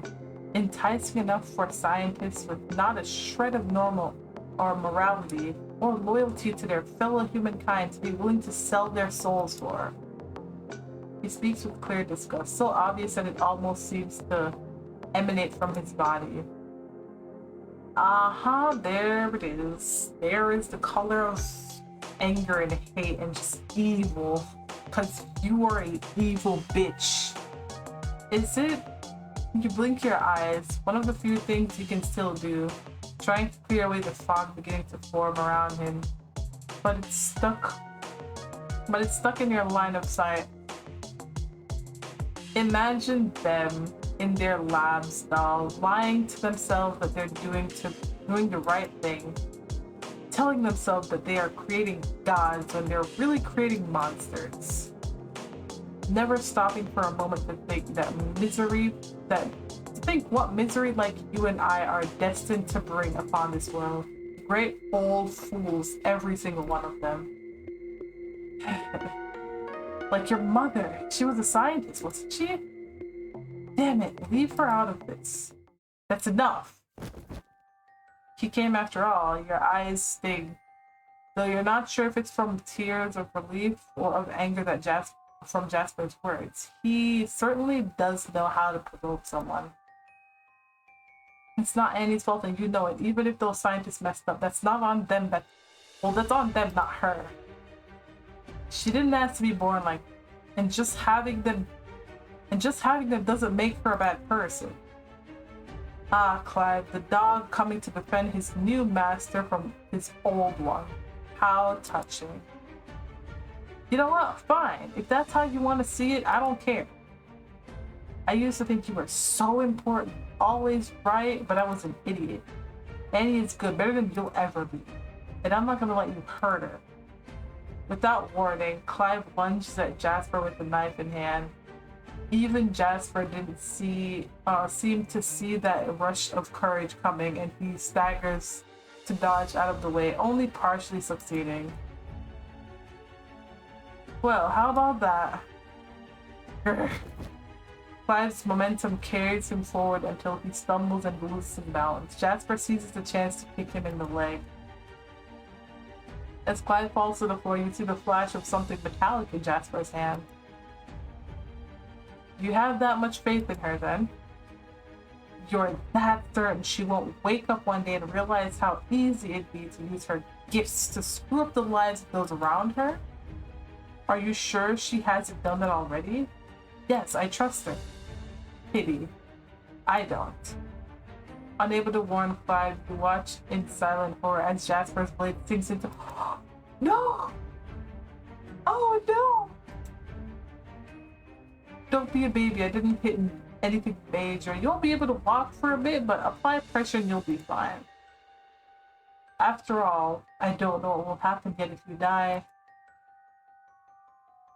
Now, where were we, doll? Ah, right. I'd apologize for the interruption, but I'm fairly certain that was more your fault than mine. He stands directly behind you now, close enough that you can feel his heavy breath. The sound of an object being thrown with force and hitting the floor comes from somewhere near you. Shit, the taser. You didn't even feel it when you took it off, or when he took it off. Points for effort, I suppose. Though, for the record, if you decided to come at me with a weapon, you should have chosen a proper one, like me. Jasper holds the blade just within your vision. You barely remember your biology class, but you're quite certain the place he presses it against will will give easy access to bleed you out. No, stop! It flashes through your head suddenly. This man always seems to know exactly where it will or where it will not be fatal. This is it, I suppose. With Clive, Jasper just wanted to incapacitate his victim, but now you have no doubt that he'll go in for the kill. Oh no, you don't. You absolute idiot. You hear a thud, and a moment later you feel Jasper's weight against your back. You instinctively try to move out from under it and are surprised to find the attempt successful, allowing you to step away to the side while Jasper collapses gracelessly to the floor. Above Jasper's form is Shannon, holding a heavy-looking rock and glaring with fire in her eyes. Are you okay? He didn't hurt you, did he? Oh, thank God. Holy crap, Clive, you look awful. Should I give him another whack? Oh, or a zap with the taser for good measure?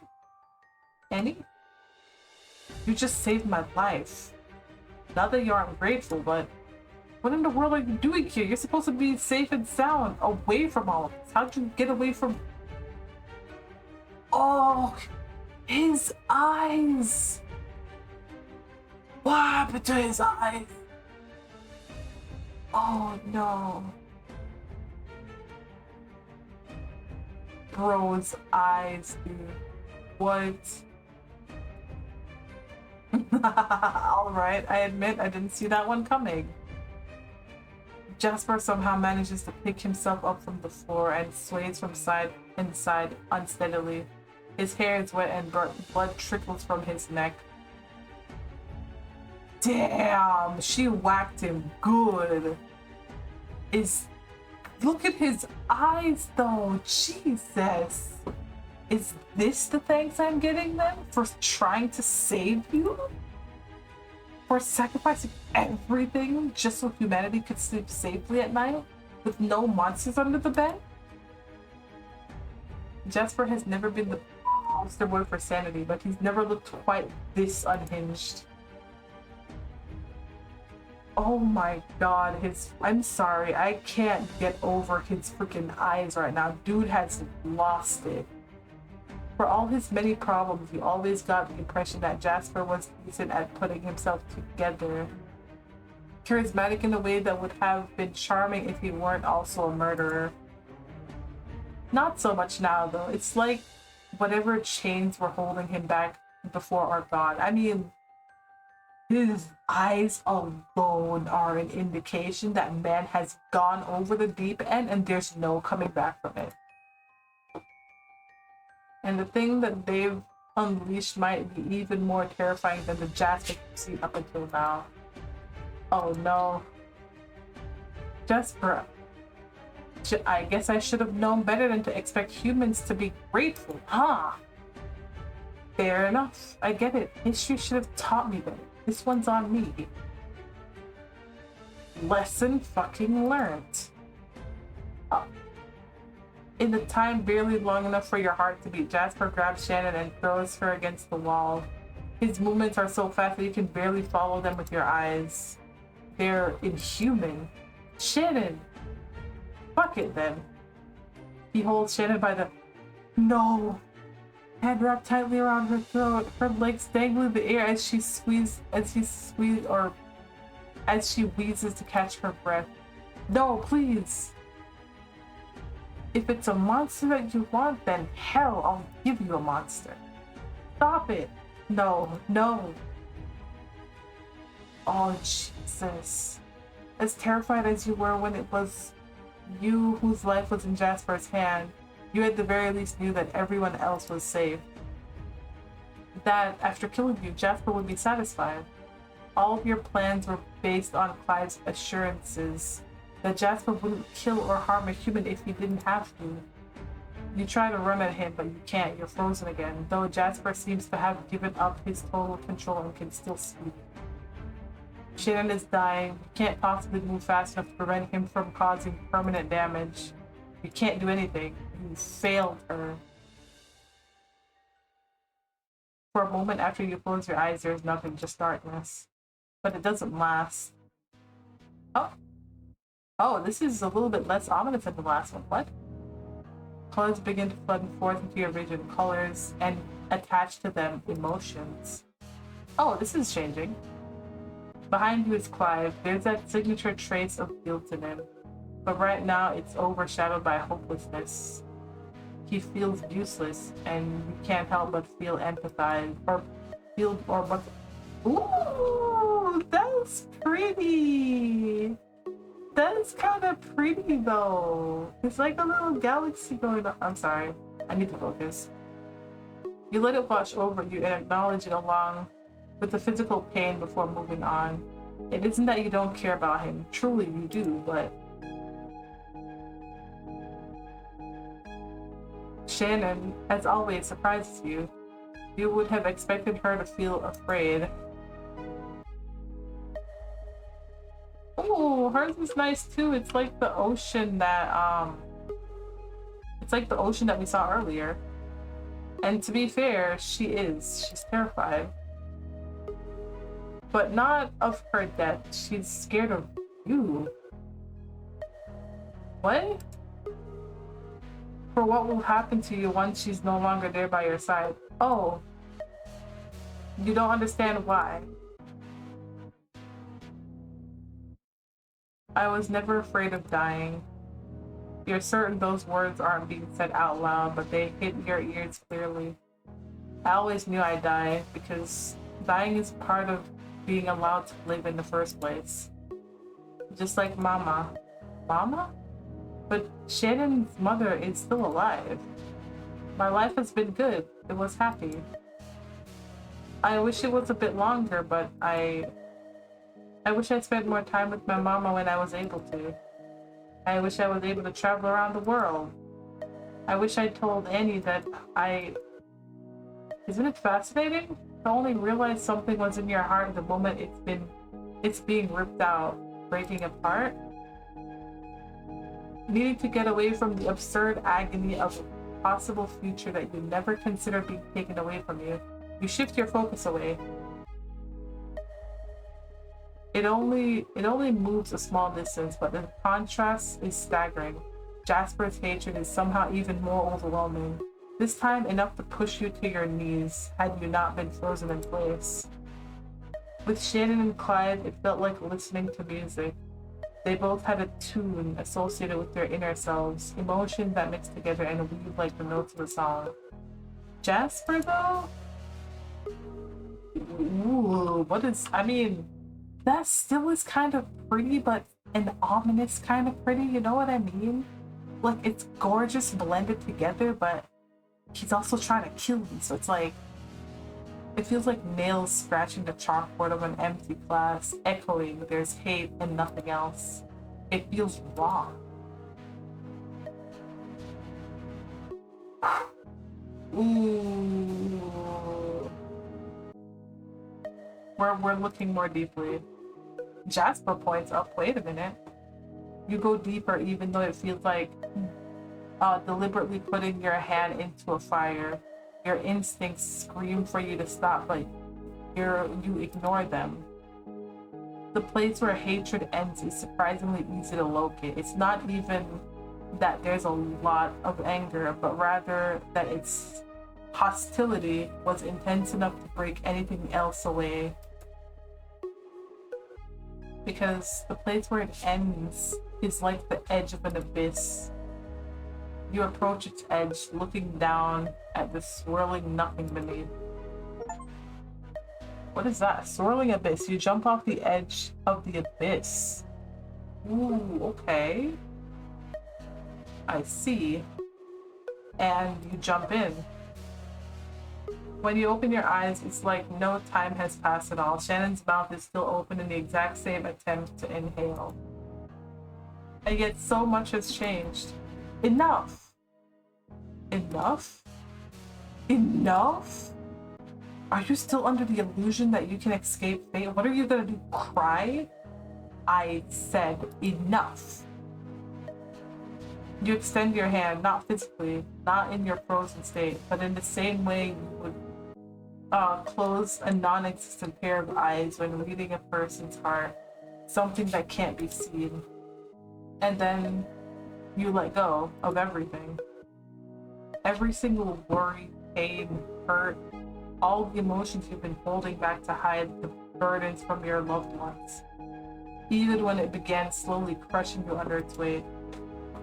You take hold of that thorn digging into your flesh and put it into that awful, howling, empty space inside Jasper where his emotions were supposed to be. You're not sure how exactly you're doing this. Was it something you were always capable of? Regardless, it feels natural.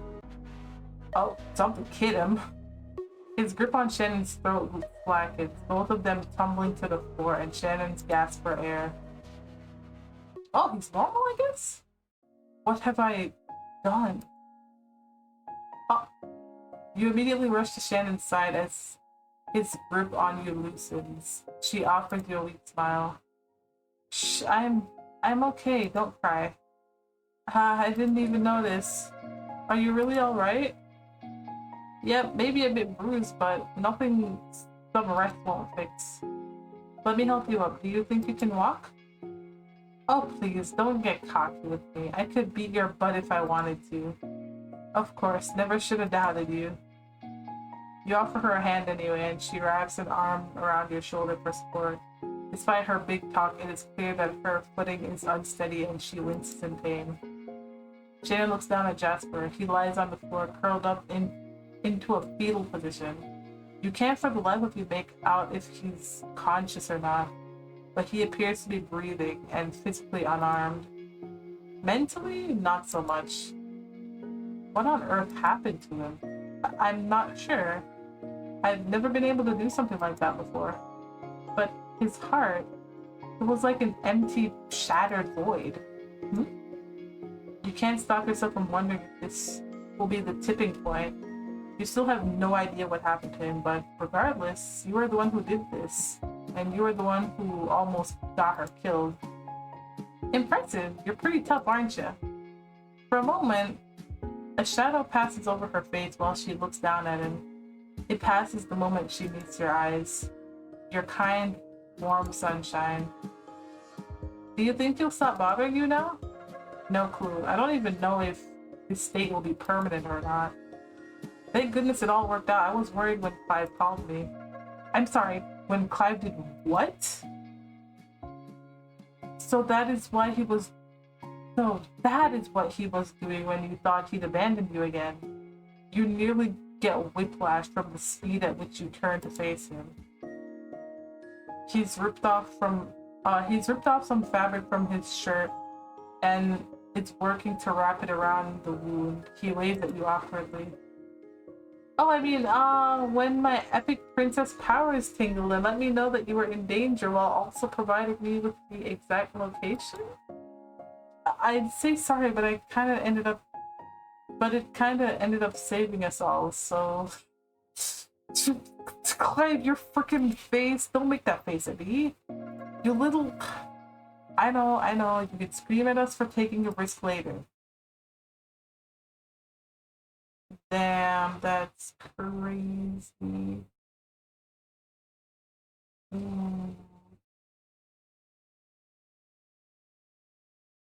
Wow, alright, well. Let's go home first, okay?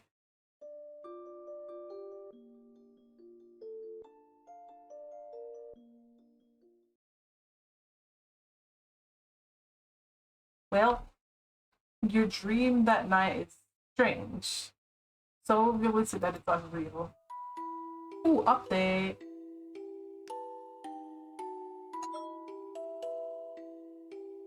Okay, what did she even say? The noisy chime of your phone alert tries to interrupt your sleep, but you brush it aside for the time being. Alright, cool. Ugh. Awaken from a nightmare, yet again from a loud bang. At first, groggy and disoriented, your dream self can't fathom where it came from. Then, what the hell is someone doing at the door this early in the morning? You force yourself to get up and look out the window. Storms have been expected to blow in and out of Pyrethon, and for a moment you think it must be the rain picking up until you see something familiar. Shannon's car. Aw. Shannon? Come on, get inside! Of all the sights you'd expect to see at this hour, it wasn't Shannon's shaking frame drenched from early morning rain. Her hands feel cold as you tug her inside. Do you need a blanket? Or, Vana has fireplace, but I don't know if it actually turns on or if it's for decoration. Both. I'll try both. Running about anxiously, you grab the nearest blanket you can find before fiddling with the fireplace and ushering her to sit down in front of it. I'm sorry. I didn't know where else to go. I just got in my car and started driving. Didn't even notice how close I was to Pyrethon until I saw the town marker. Oh gosh, I'm so selfish. I didn't even pick up Aristotle first? Poor little baby. Oh crap. You sit next to her and put a hand on her back, patting it soothingly. A million questions run through your mind. Both the you that's dreaming and the you living out these dream events. Hey, it's okay. I'm sure Aristotle is fine. I'm surprised to see you. I didn't even get any text from you yesterday to let me know if you got home safely. I know, I'm sorry. I wanted to, but I'm sorry for lying to you. I couldn't tell the truth for some reason. The truth? I know I said everything was going good with us, but the truth is he was practically suffocating me. Every single day we had to hang out, otherwise he'd get huffy and weird. And did you notice? Wait. Okay. Every single day he had to. Okay, yeah. Did you notice? Even before you moved, I wasn't hanging out with you as much at school. I'll admit the thought crossed my mind. He hid my phone from me, or as he claimed, accidentally misplaced it. And now here I am. I'm such a coward that I that I left that kitten behind. Hey, none of that. You're not a coward. You're one of the most awesome people I know, and you always surprise me with your strength. She laughs and gives you a small but gentle smile. It makes you feel relieved. Even in a dream, you're willing to do anything to keep that smile on her face. If he was treating you that badly, I'm glad you broke things off. That's the weird part. I didn't break up with him. He broke up with me. Huh? But that contrasts everything he's done up until this point. Right? I don't get it either. And then when I nodded in agreement, he seemed even more angry. He's such a weirdo. I don't get him at all. Either way, good riddance. Hey, you always know what to say. I just wish you'd told me exactly what was going on sooner. She looks away, avoiding her gaze until you tug her hand gently to get her to look back at you. I was ashamed to ask you for help. When you said what you did about me, always repeating the same thing every time I get a new boyfriend, I realized you were right. I wanted this time to be different. I wanted to get things right, just this once. And when I couldn't do that, Shannon, I'm so sorry. I only ever meant to tease you, not to hit a sore spot. I know, but no one out there can control your life except you. Not a controlling boyfriend or your father or your best friend. Only you. Is that so? And do you believe that reincarnation exists? Well, where's that coming from all of a sudden? Just curious, in the season finale of Princess Robin, the girls are all revealed to have met long ago in another world. They made a pact that even after death, they'd find each other and they'd fight for their friendship. Even the evil Finch was part of it, but her soul was corrupted before she was reborn. You really love that show. Yep. So, what you think? It might seem silly, but I want a genuine answer.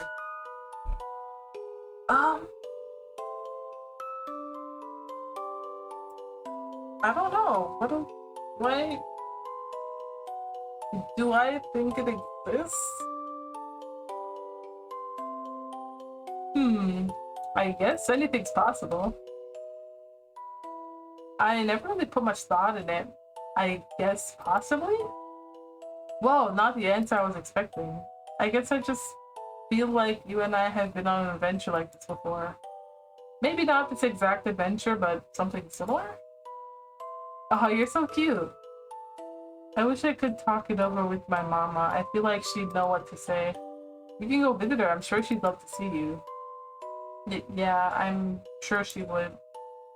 I've considered it, going to visit her. I decided now isn't the right time. Oh, that's cute. You don't really understand what she means, but you nod nonetheless. She rests her head on your shoulder. Her breathing slows, and soon she's fallen fast asleep. Oh, this is really cute. Look at it. Look at how I'm looking at her, too. The little blush. Yeah, I can see that, even in your monochrome ass looking. There we go. Yeah, you can see it better now. Look at that.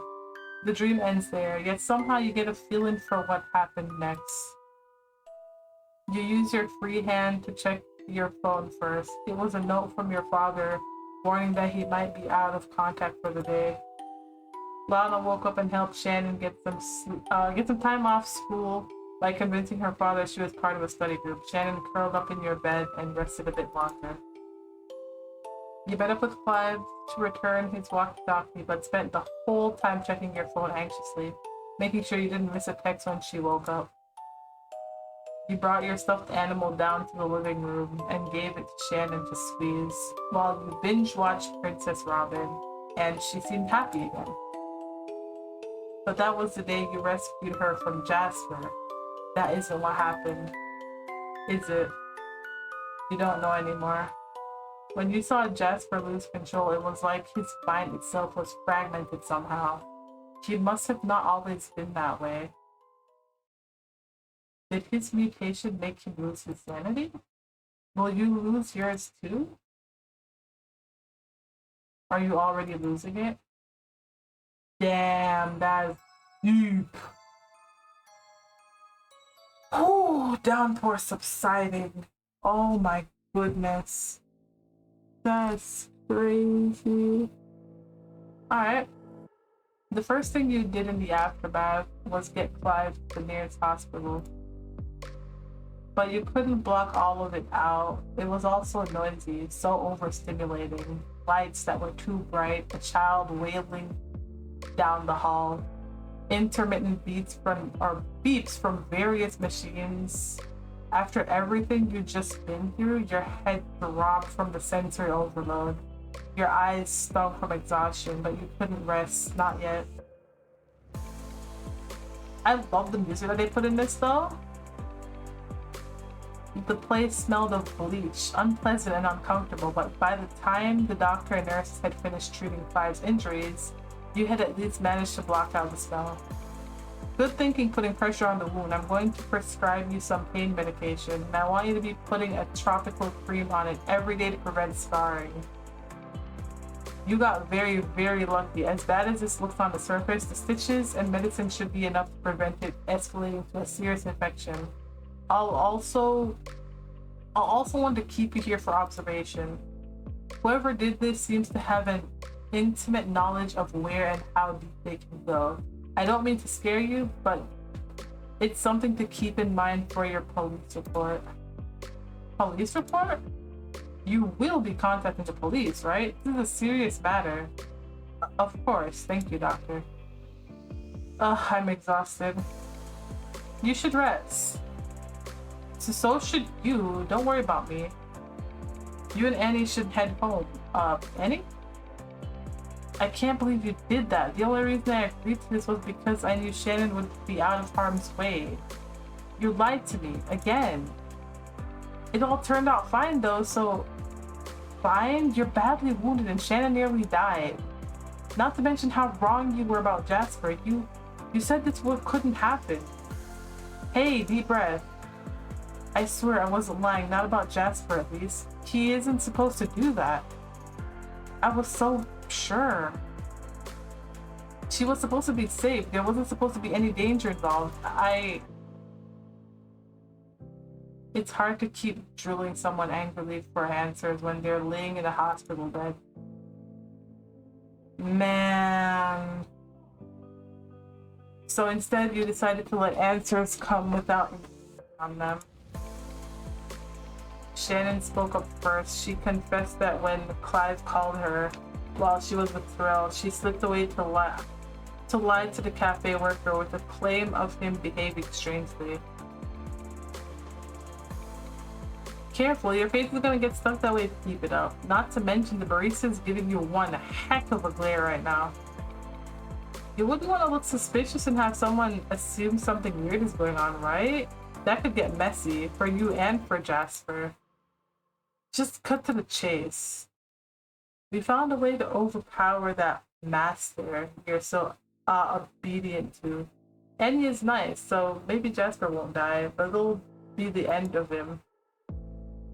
You can't overpower him. Don't make me laugh. Sure you want to risk that arrogance? You don't even know where he is right now. He's at the same place he always is. Is he? His hand slipped under the table, a quick glance, and Shannon felt her heart quicken. But she feigned indifference to the knife, much smaller than Jasper's, pointing at her under the table. Tell me where he is, now. Has anyone ever told you that you're a total weirdo for working with a guy like that? From what I hear, you're, like, weirdly codependent to him. That's ridiculous. He's my friend. Of course I'm weird. Blindly following someone, no matter our ethics, just makes you his pet. I am no one's pet. Tell me where he is. He's not in imminent danger right now, but oopsies, looks like I'm getting a call. Ignore it. Can't, it's my papa. I'll be right back. Stop. How do I know you'll come back? Oh, fine. I'll leave my purse here. It has my credit cards and stuff inside. He snatched the purse from her in an instant, clutching it against his chest to prevent the bodyguard at Shannon's side from interfering. I'll be holding on to that until you get back. Yeah, I'll only be a few minutes. I'll escort you. To the ladies' room? I think not. I'm super sorry to bug you, but is there any chance I could use the staff exit? Thank goodness, I thought you'd never ask. What's a sweet girl like you doing here with those boots? I would have kicked them out in a heartbeat if you weren't there to vouch for them. Well, it's a bit complicated. I just don't want to cause a scene, but I want to get away from them. Say no more, honey. I'll show you to the back exit and keep them distracted as long as I can. Thank you so much. You're a literal lifesaver. I'm sure I'm just making a big deal out of nothing, but... Your purse is still at the table. Do you want me to grab it for you? Nah, I've been waiting to get rid of that thing anyway. The whole situation made me angry. Shannon seemed sure he wouldn't have actually used the knife for more than a little threat, but you hated that you let her take that risk at all. You hated that you only involved one of Chloe's men too. You should have asked for both. One to watch Terrell, one to keep an eye on Shannon. Foolish mistake, but hindsight is a bitch.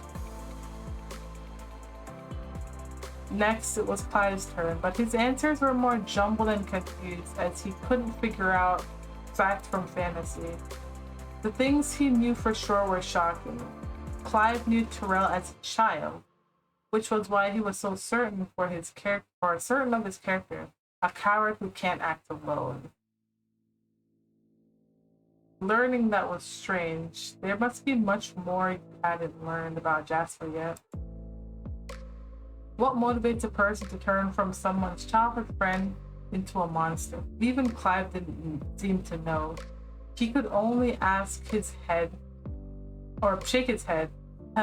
sigh, and apologize. Ha, you too? Okay. Natalia's role in things remained unclear. Shannon described Terrell as a tall man with blonde hair, identical to the one you met alongside the strange girl in the park. You tried to get in touch but didn't hear anything back. It was as if she'd dropped off the face of the earth somehow. Her status was always offline. No new status updates, nothing. Was Natalia just an innocent bystander, or was she working for him too? And if so, why? Was her approaching you just a way to get information from you for Jasper's sake from the beginning? Maybe she hadn't actually had an interest in befriending you, but you didn't want to admit that until there was some sort of proof of the matter. After everything you'd been through, you needed time to heal. Shannon's seemingly endless supply of optimism kept you afloat. But even she couldn't stop the guilt swirling around in your gut at all hours of the day, demanding your attention. Sometimes you felt like you were a monster after all. A different beast than Jasper, perhaps, but still a monster that had caused pain and suffering to their loved ones everywhere you went. Could someone like you even afford to have friends?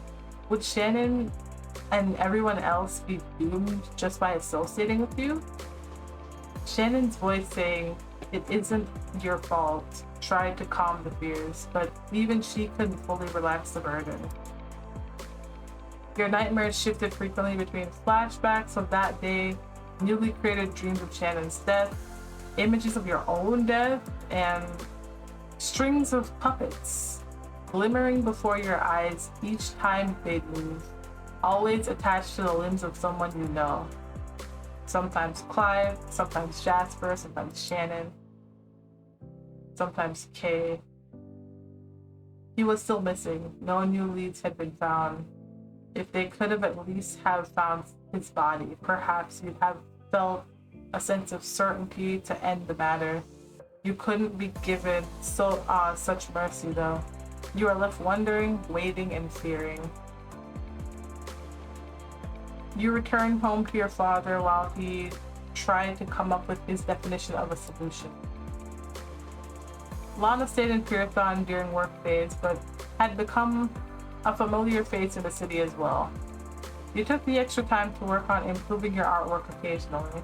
The dream you used to have to be an artist started to rekindle the more you worked on it.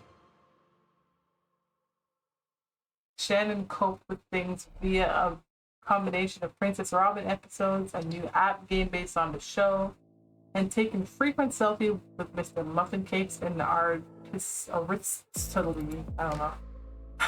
I'm still bad with that. The kitten settled in well. Your father made it clear that he didn't want cats in his house, but that didn't stop Shannon from sneaking him in every now and then.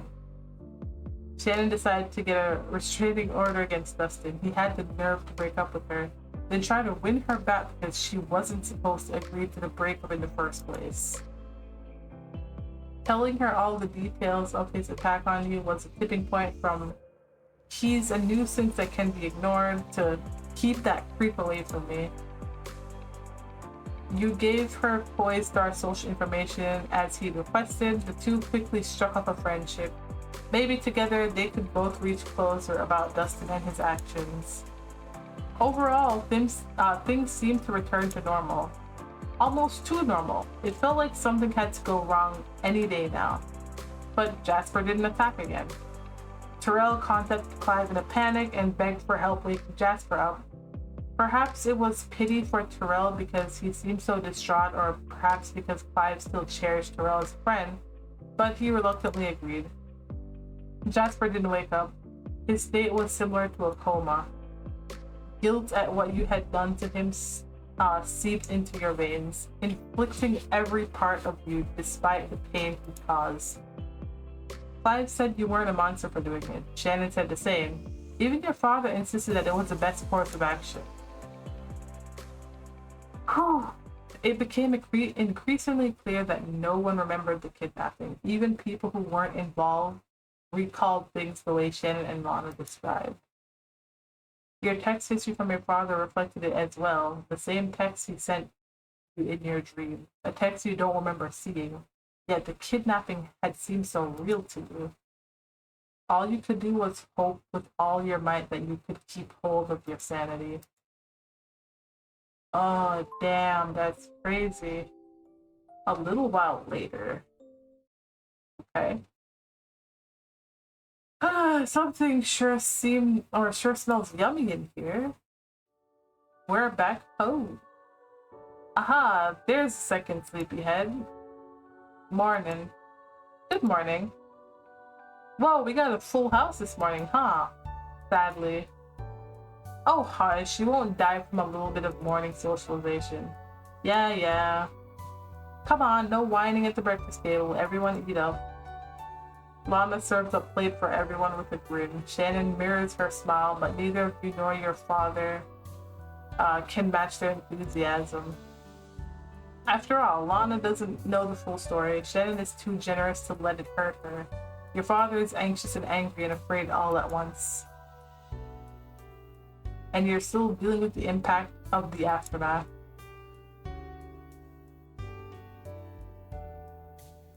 Hey, wake up. Or wait up, rather. My bad. Sorta left on autopilot. I get it. Have you heard from Clive at all? Yeah, he texted me this morning. And? Jasper is still completely unresponsive. The whole thing was so wild. Maybe it was just my imagination, but I could have sworn his eyes were like glowing red for a bit there. I was frozen the whole time. I didn't get enough look at them to tell. That jerk is lucky Clive is so nice that he'll stay and help him. Maybe he wouldn't have Terrell didn't beg. Clive seemed weak to that guy somehow. Terrell gave off lost puppy vibes. It was like he'd lost the only person he cared about in the whole world. You nod. She's right, it didn't seem that way, but a quick glance at your phone. You still haven't heard from Natalia after you tried to get in touch after the incident. Maybe she's ignoring you because she knows what you did, or maybe she's just an innocent bystander in it all. You're not really sure anymore. But right now, it's like she just disappeared from the face of the earth. I heard Lana is going home today, too. Are you going with her? I'm still thinking about it. I still feel so confused about the whole situation. Things are improving with my dad, but he's pretty pissed about a lot of my choices, and I guess I don't blame him. So much of that shit was done in the heat of the moment.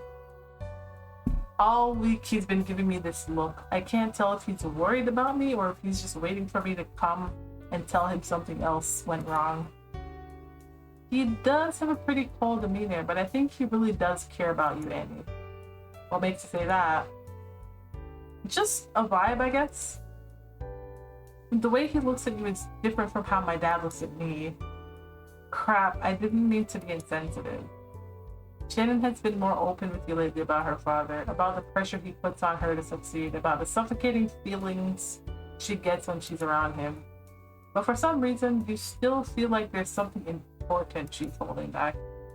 Don't change the subject by shifting it to me. Come on, do you have any leaning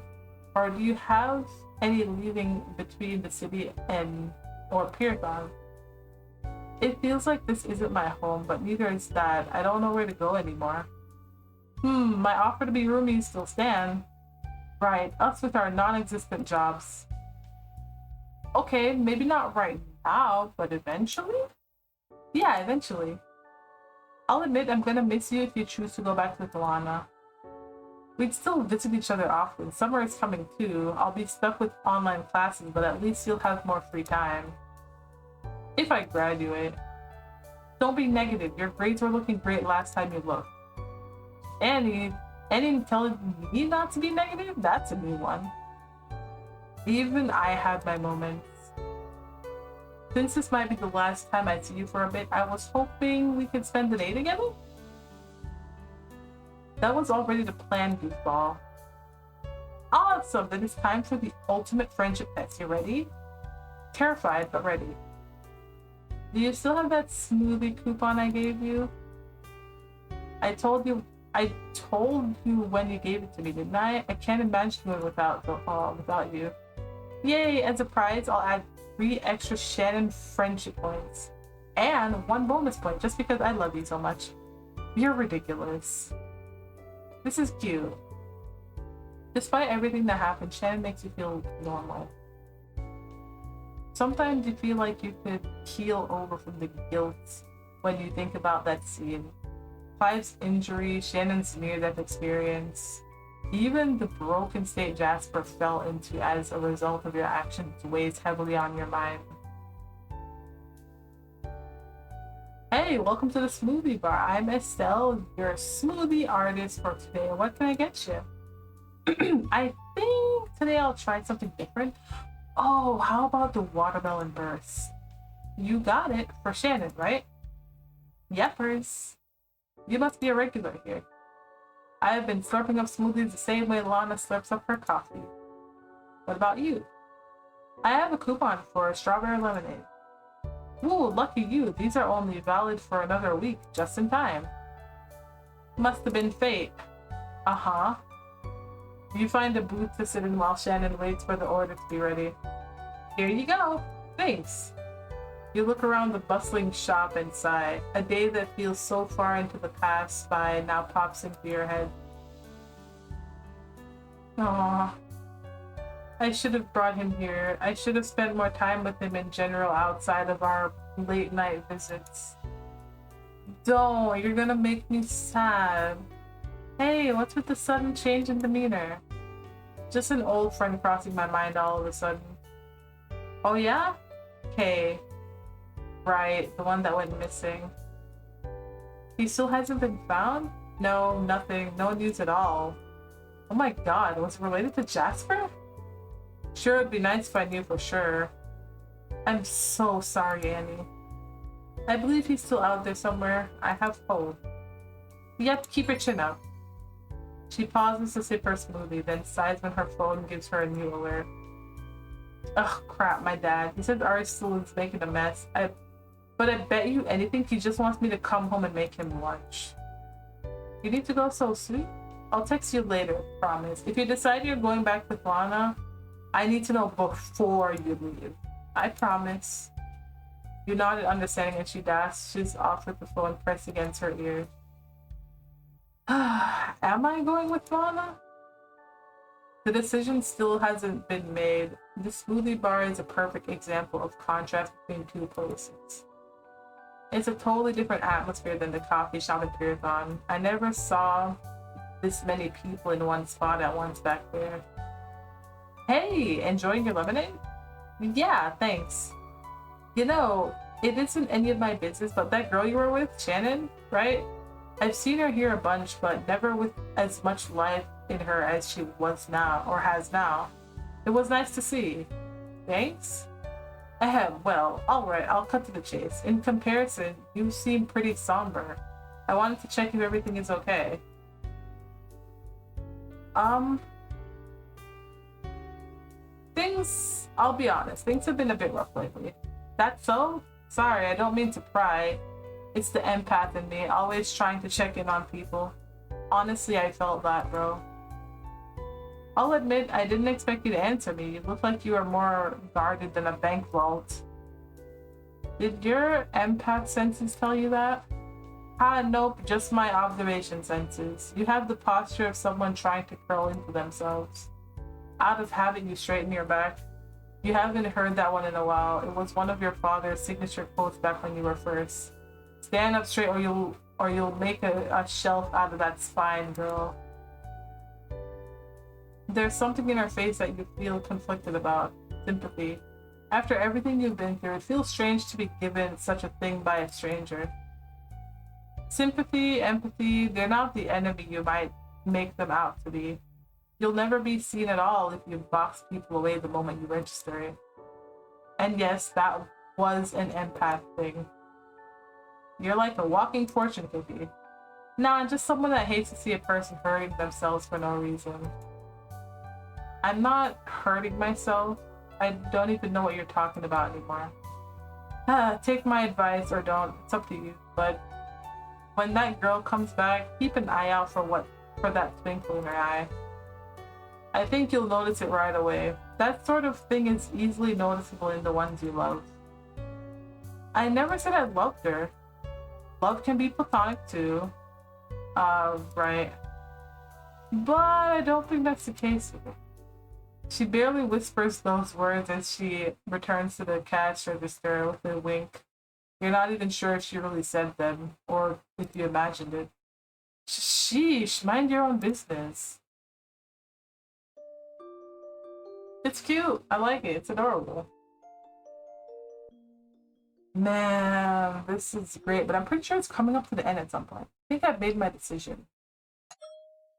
About going back with Lana or not? What is it? I'd rather tell you in person. Are you still busy with your dad? For another hour or so. Oh my god, I have an idea. Let's go for a picnic. Why a picnic? Because I'm super cute and it's a super cute idea? You don't have to do anything, don't worry. I'll make a basket. I'll even throw in some homemade strawberry lemonades to make up for running out on you. You drive a hard bargain, I'm in. Yay!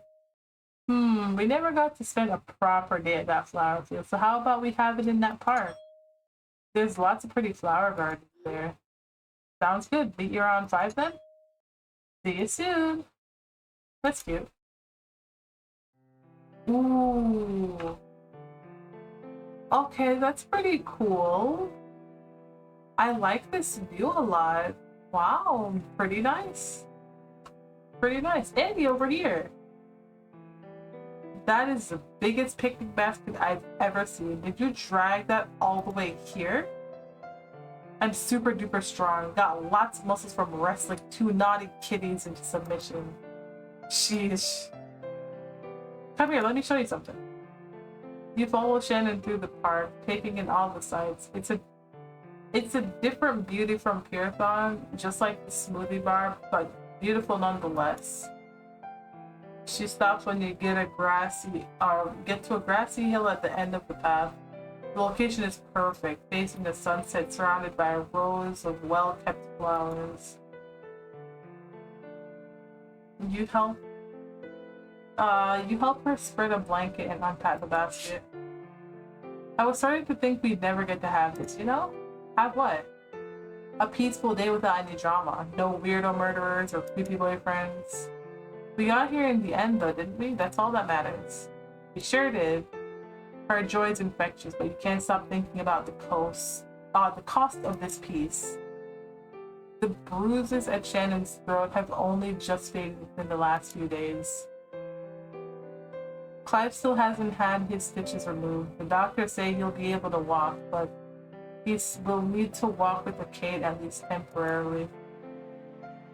Natalia is still out of contact, and according to Clive's text, Terrell is grieving.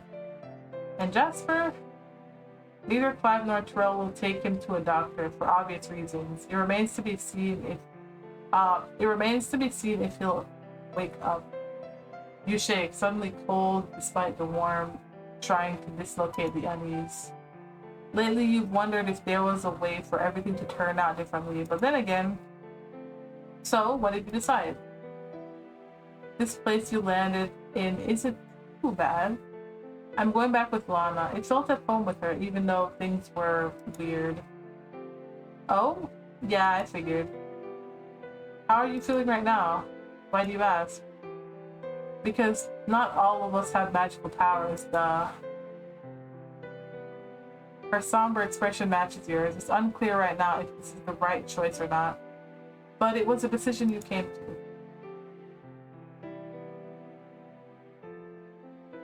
Aw, come on, don't give me that face. After managing to shove aside the initial hesitancy at such an action, you move closer and brush her hair out of her face. Also, this is a really cute image. Look at it, it's gorgeous. That is beautiful. I love it. You're certain if the tables were turned, it was you who was frowning like that. She'd have done the same in an effort to comfort you. We'll visit each other all the time. I can even come visit you in the city now. I know, I'll just miss you, that's all. Sorry, I'm doing that selfish tantrum thing again. Don't be silly. This barely counts as a tantrum. It's really hard not to stare at her when your faces are this close to together. She's just so cute. You always knew she was cute, of course, but you used to hate seeing her frown. The thought of it filled your heart with dread. Lately, though, you feel at ease with her frowns because they're a part of who Shannon is, just like the smiles. You can't expect her to look a certain way all the time. It's too much of a burden for her to bear. And somehow, it makes her face brighten into a grin when you smile at her even more charming. There's a charm to it that you didn't fully realize until lately. You don't want to let that feeling go without truly giving it a shot. Shannon, close your eyes. Huh? Why? Just do it. Alright. She does the instructed, confused. You don't leave her wondering what's going on for long, though. Almost instantly when her eyes shut, you bridge the gap between you two a bit more. Your hand gently touches her cheek. She jumps in surprise for a moment but doesn't pull away. You can feel her hands trembling with nervousness. What if she rejects you? No, it's a risk you have to take. Aww. Shannon yelps in surprise as you bravely take the risk. She's a girl who loves grand romantic gestures after all, right? Wow. There's a starstruck note to her voice. Bold move, bestie. Like the risk paid off. Oh my god, love that. The look on her face, the way her eyes sparkle. It's already clear what her reaction is. I didn't think you'd actually do it. What? You knew I wanted to? Duh, you're my best friend, dummy. I know everything about you. Well, almost everything. I kind of thought you'd chicken out at the last minute. Seriously, so little faith in me. I never thought I'd see the day where I witness you being so bold. I was really nervous, to be honest. I didn't know if you'd like it. Why not? You only date boys, after all. Oh yeah, but there's a first time for everything, right? Love that. Love that for her. Are you saying you could see yourself dating a girl? Maybe. If that girl is you. You weirdo. Cute. Absolutely precious. Now, let me show you how it's really done. Damn. Alright. Show me, I guess. With movements far more skilled than your own, Shannon takes the lead. You look on her, the look on her face is intense, but sweet at the same time. She pulls you into a tight embrace as she kisses your lips. I love you. You know that, right? The light on an ending day is dyeing Shannon's skin hue, warm hues. I don't know how to read anymore. It'll be night soon, but after that, another day will come. And during the time the sun isn't here, you'll have Shannon by your side, shining just as brightly. I love you too, and I think I always have.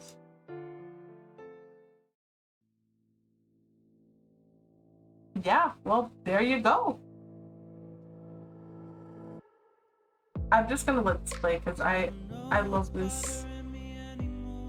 Written and directed by Casper. All the artists that did the CGs, bonus artwork, background artwork. This is awesome. I genuinely. It's alright. Alright, I'm done. Is that any good? Also, what's this update for? Update? Wait, give me a second. Shannon, awaiting at the end of... Okay. Shannon, bubbly and energetic on the surface, but with a head that's fast and wild like a roaring ocean. She tries to keep those thoughts in check, telling herself that it will pass and better days will come.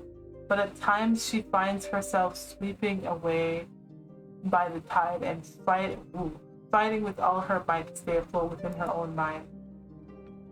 She struggles and gasps for air. She waits for someone to rescue her. But her desperation, she reaches not only to a savior, but the hungry sharks as well, always grasping for a way out, always trapped by her own kindness.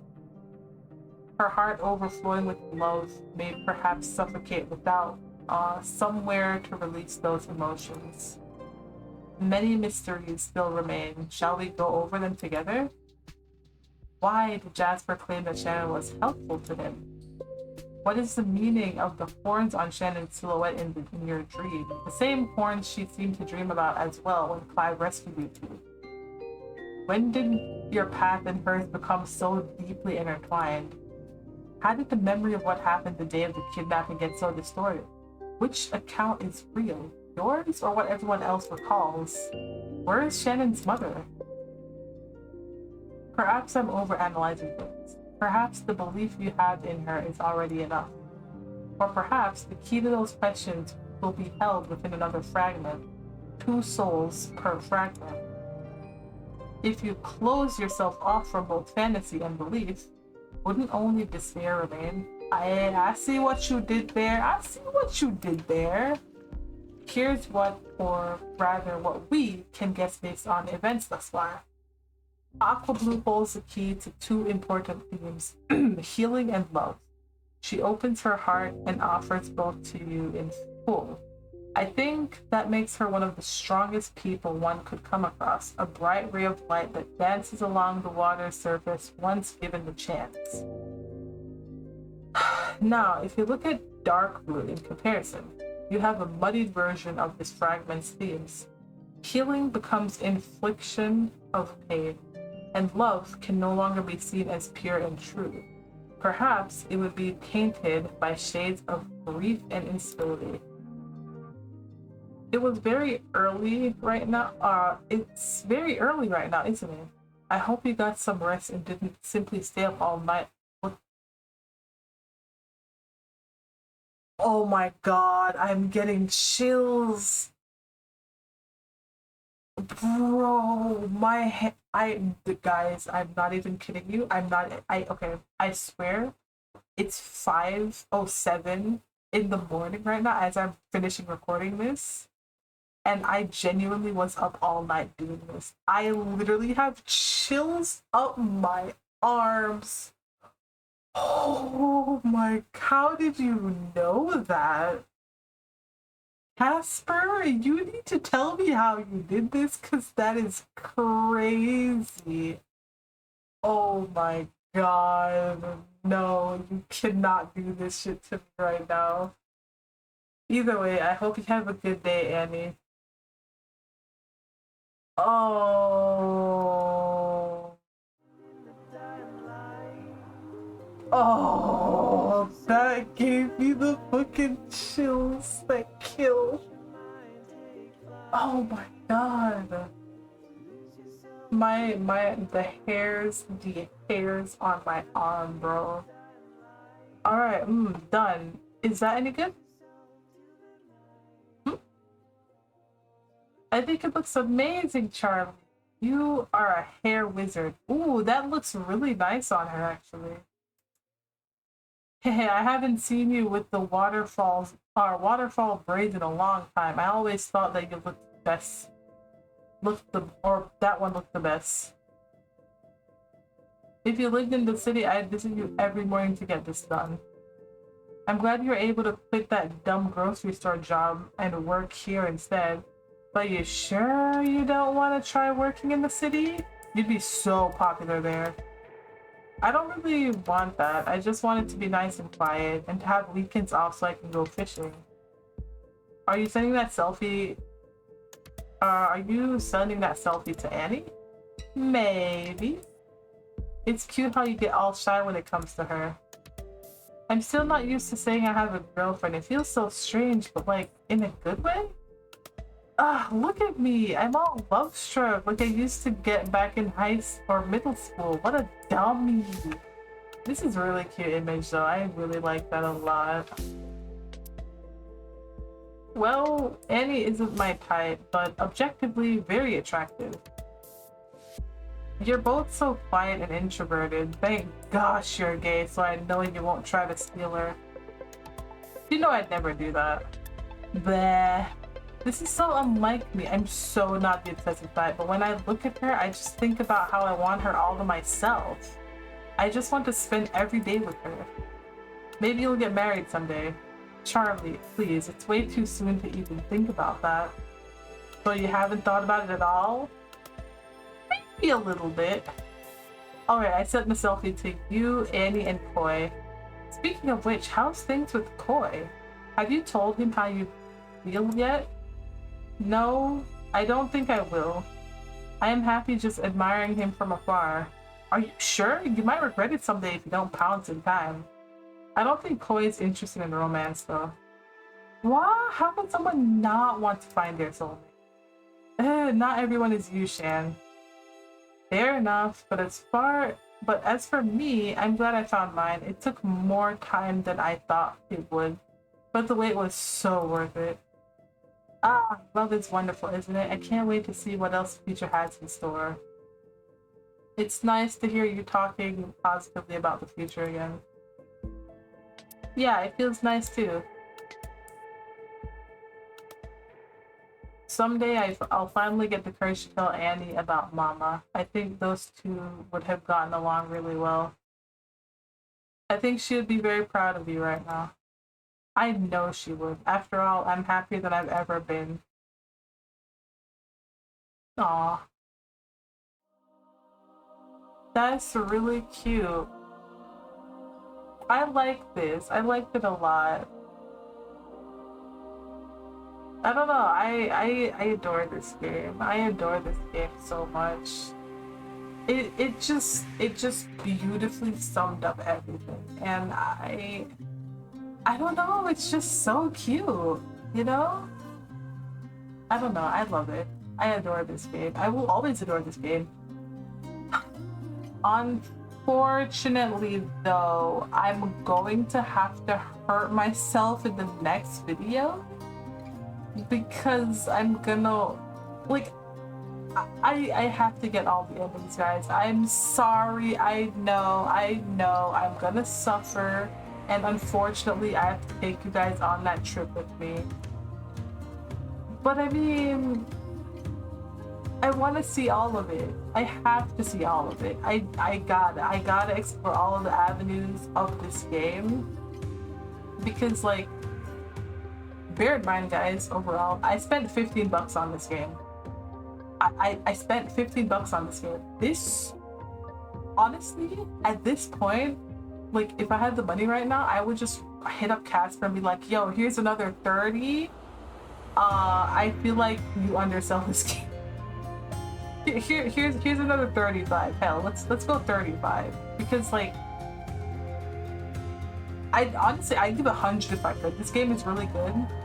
I got very addicted to it very quickly, and I wasn't expecting that. I really wasn't. Like, it's actually insanity how this game puts you into this world, throws all these mysteries at you, and every time you don't know what's gonna happen, you're just thrown into another situation where things are just crazy and engaging, and like nothing you'd expect is what happens. Like, I barely found a game that keeps me as surprised as this one does, and that says a whole lot. Like, that says genuinely so much. Like, it's actually insane how much. I couldn't even tell you. But let me shut up, or this is practically already 3 hours. This is practically already 3 hours, and it's like 5 in the morning. I completely lost track of time. I'm not sorry. This was worth it. This was very worth it. Please, I implore you, play this game. It's worth it.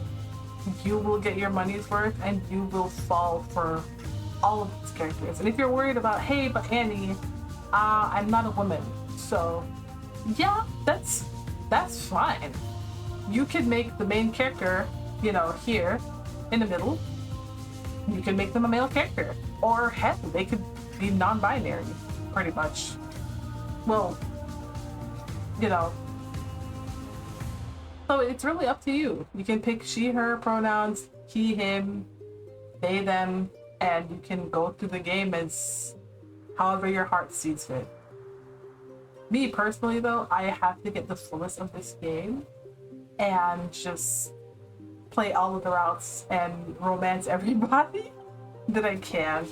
But next video you're gonna see is more than likely me getting Shannon's bad endings, and then after that we'll come back and do the other segment of the belief route, and I guess after that just wait for, did I say belief? Was that what it was? I forgot. I it's been a while.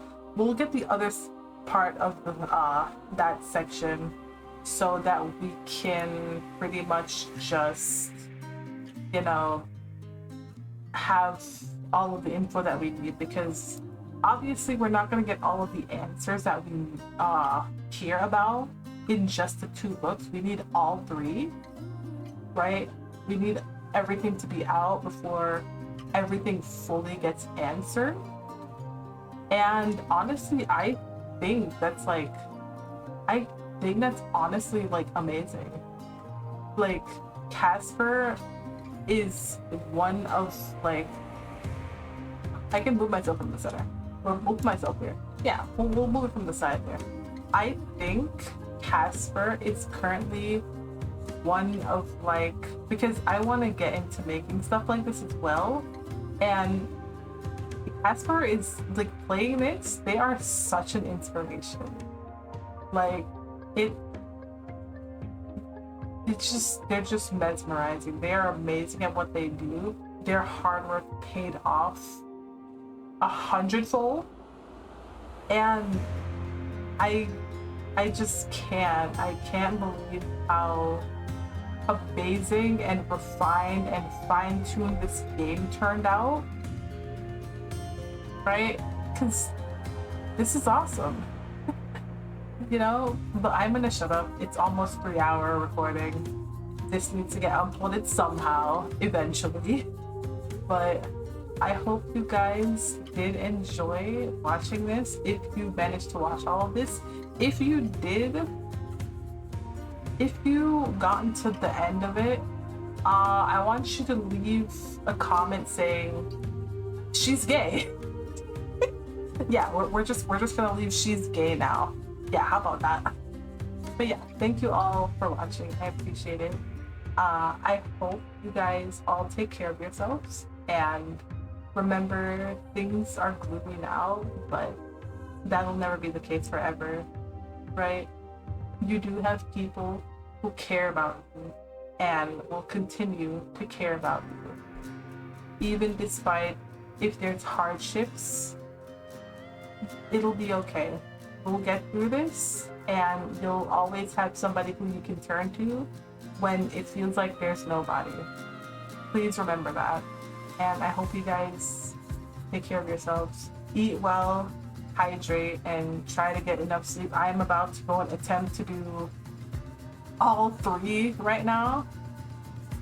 Not all at once, obviously, but yeah, I love you all. Thank you so much for whatever support I get on this, because I'm not doing this for anything monetary right now. It's just a matter of doing something I like and having fun and hopefully allowing you guys to have fun with me.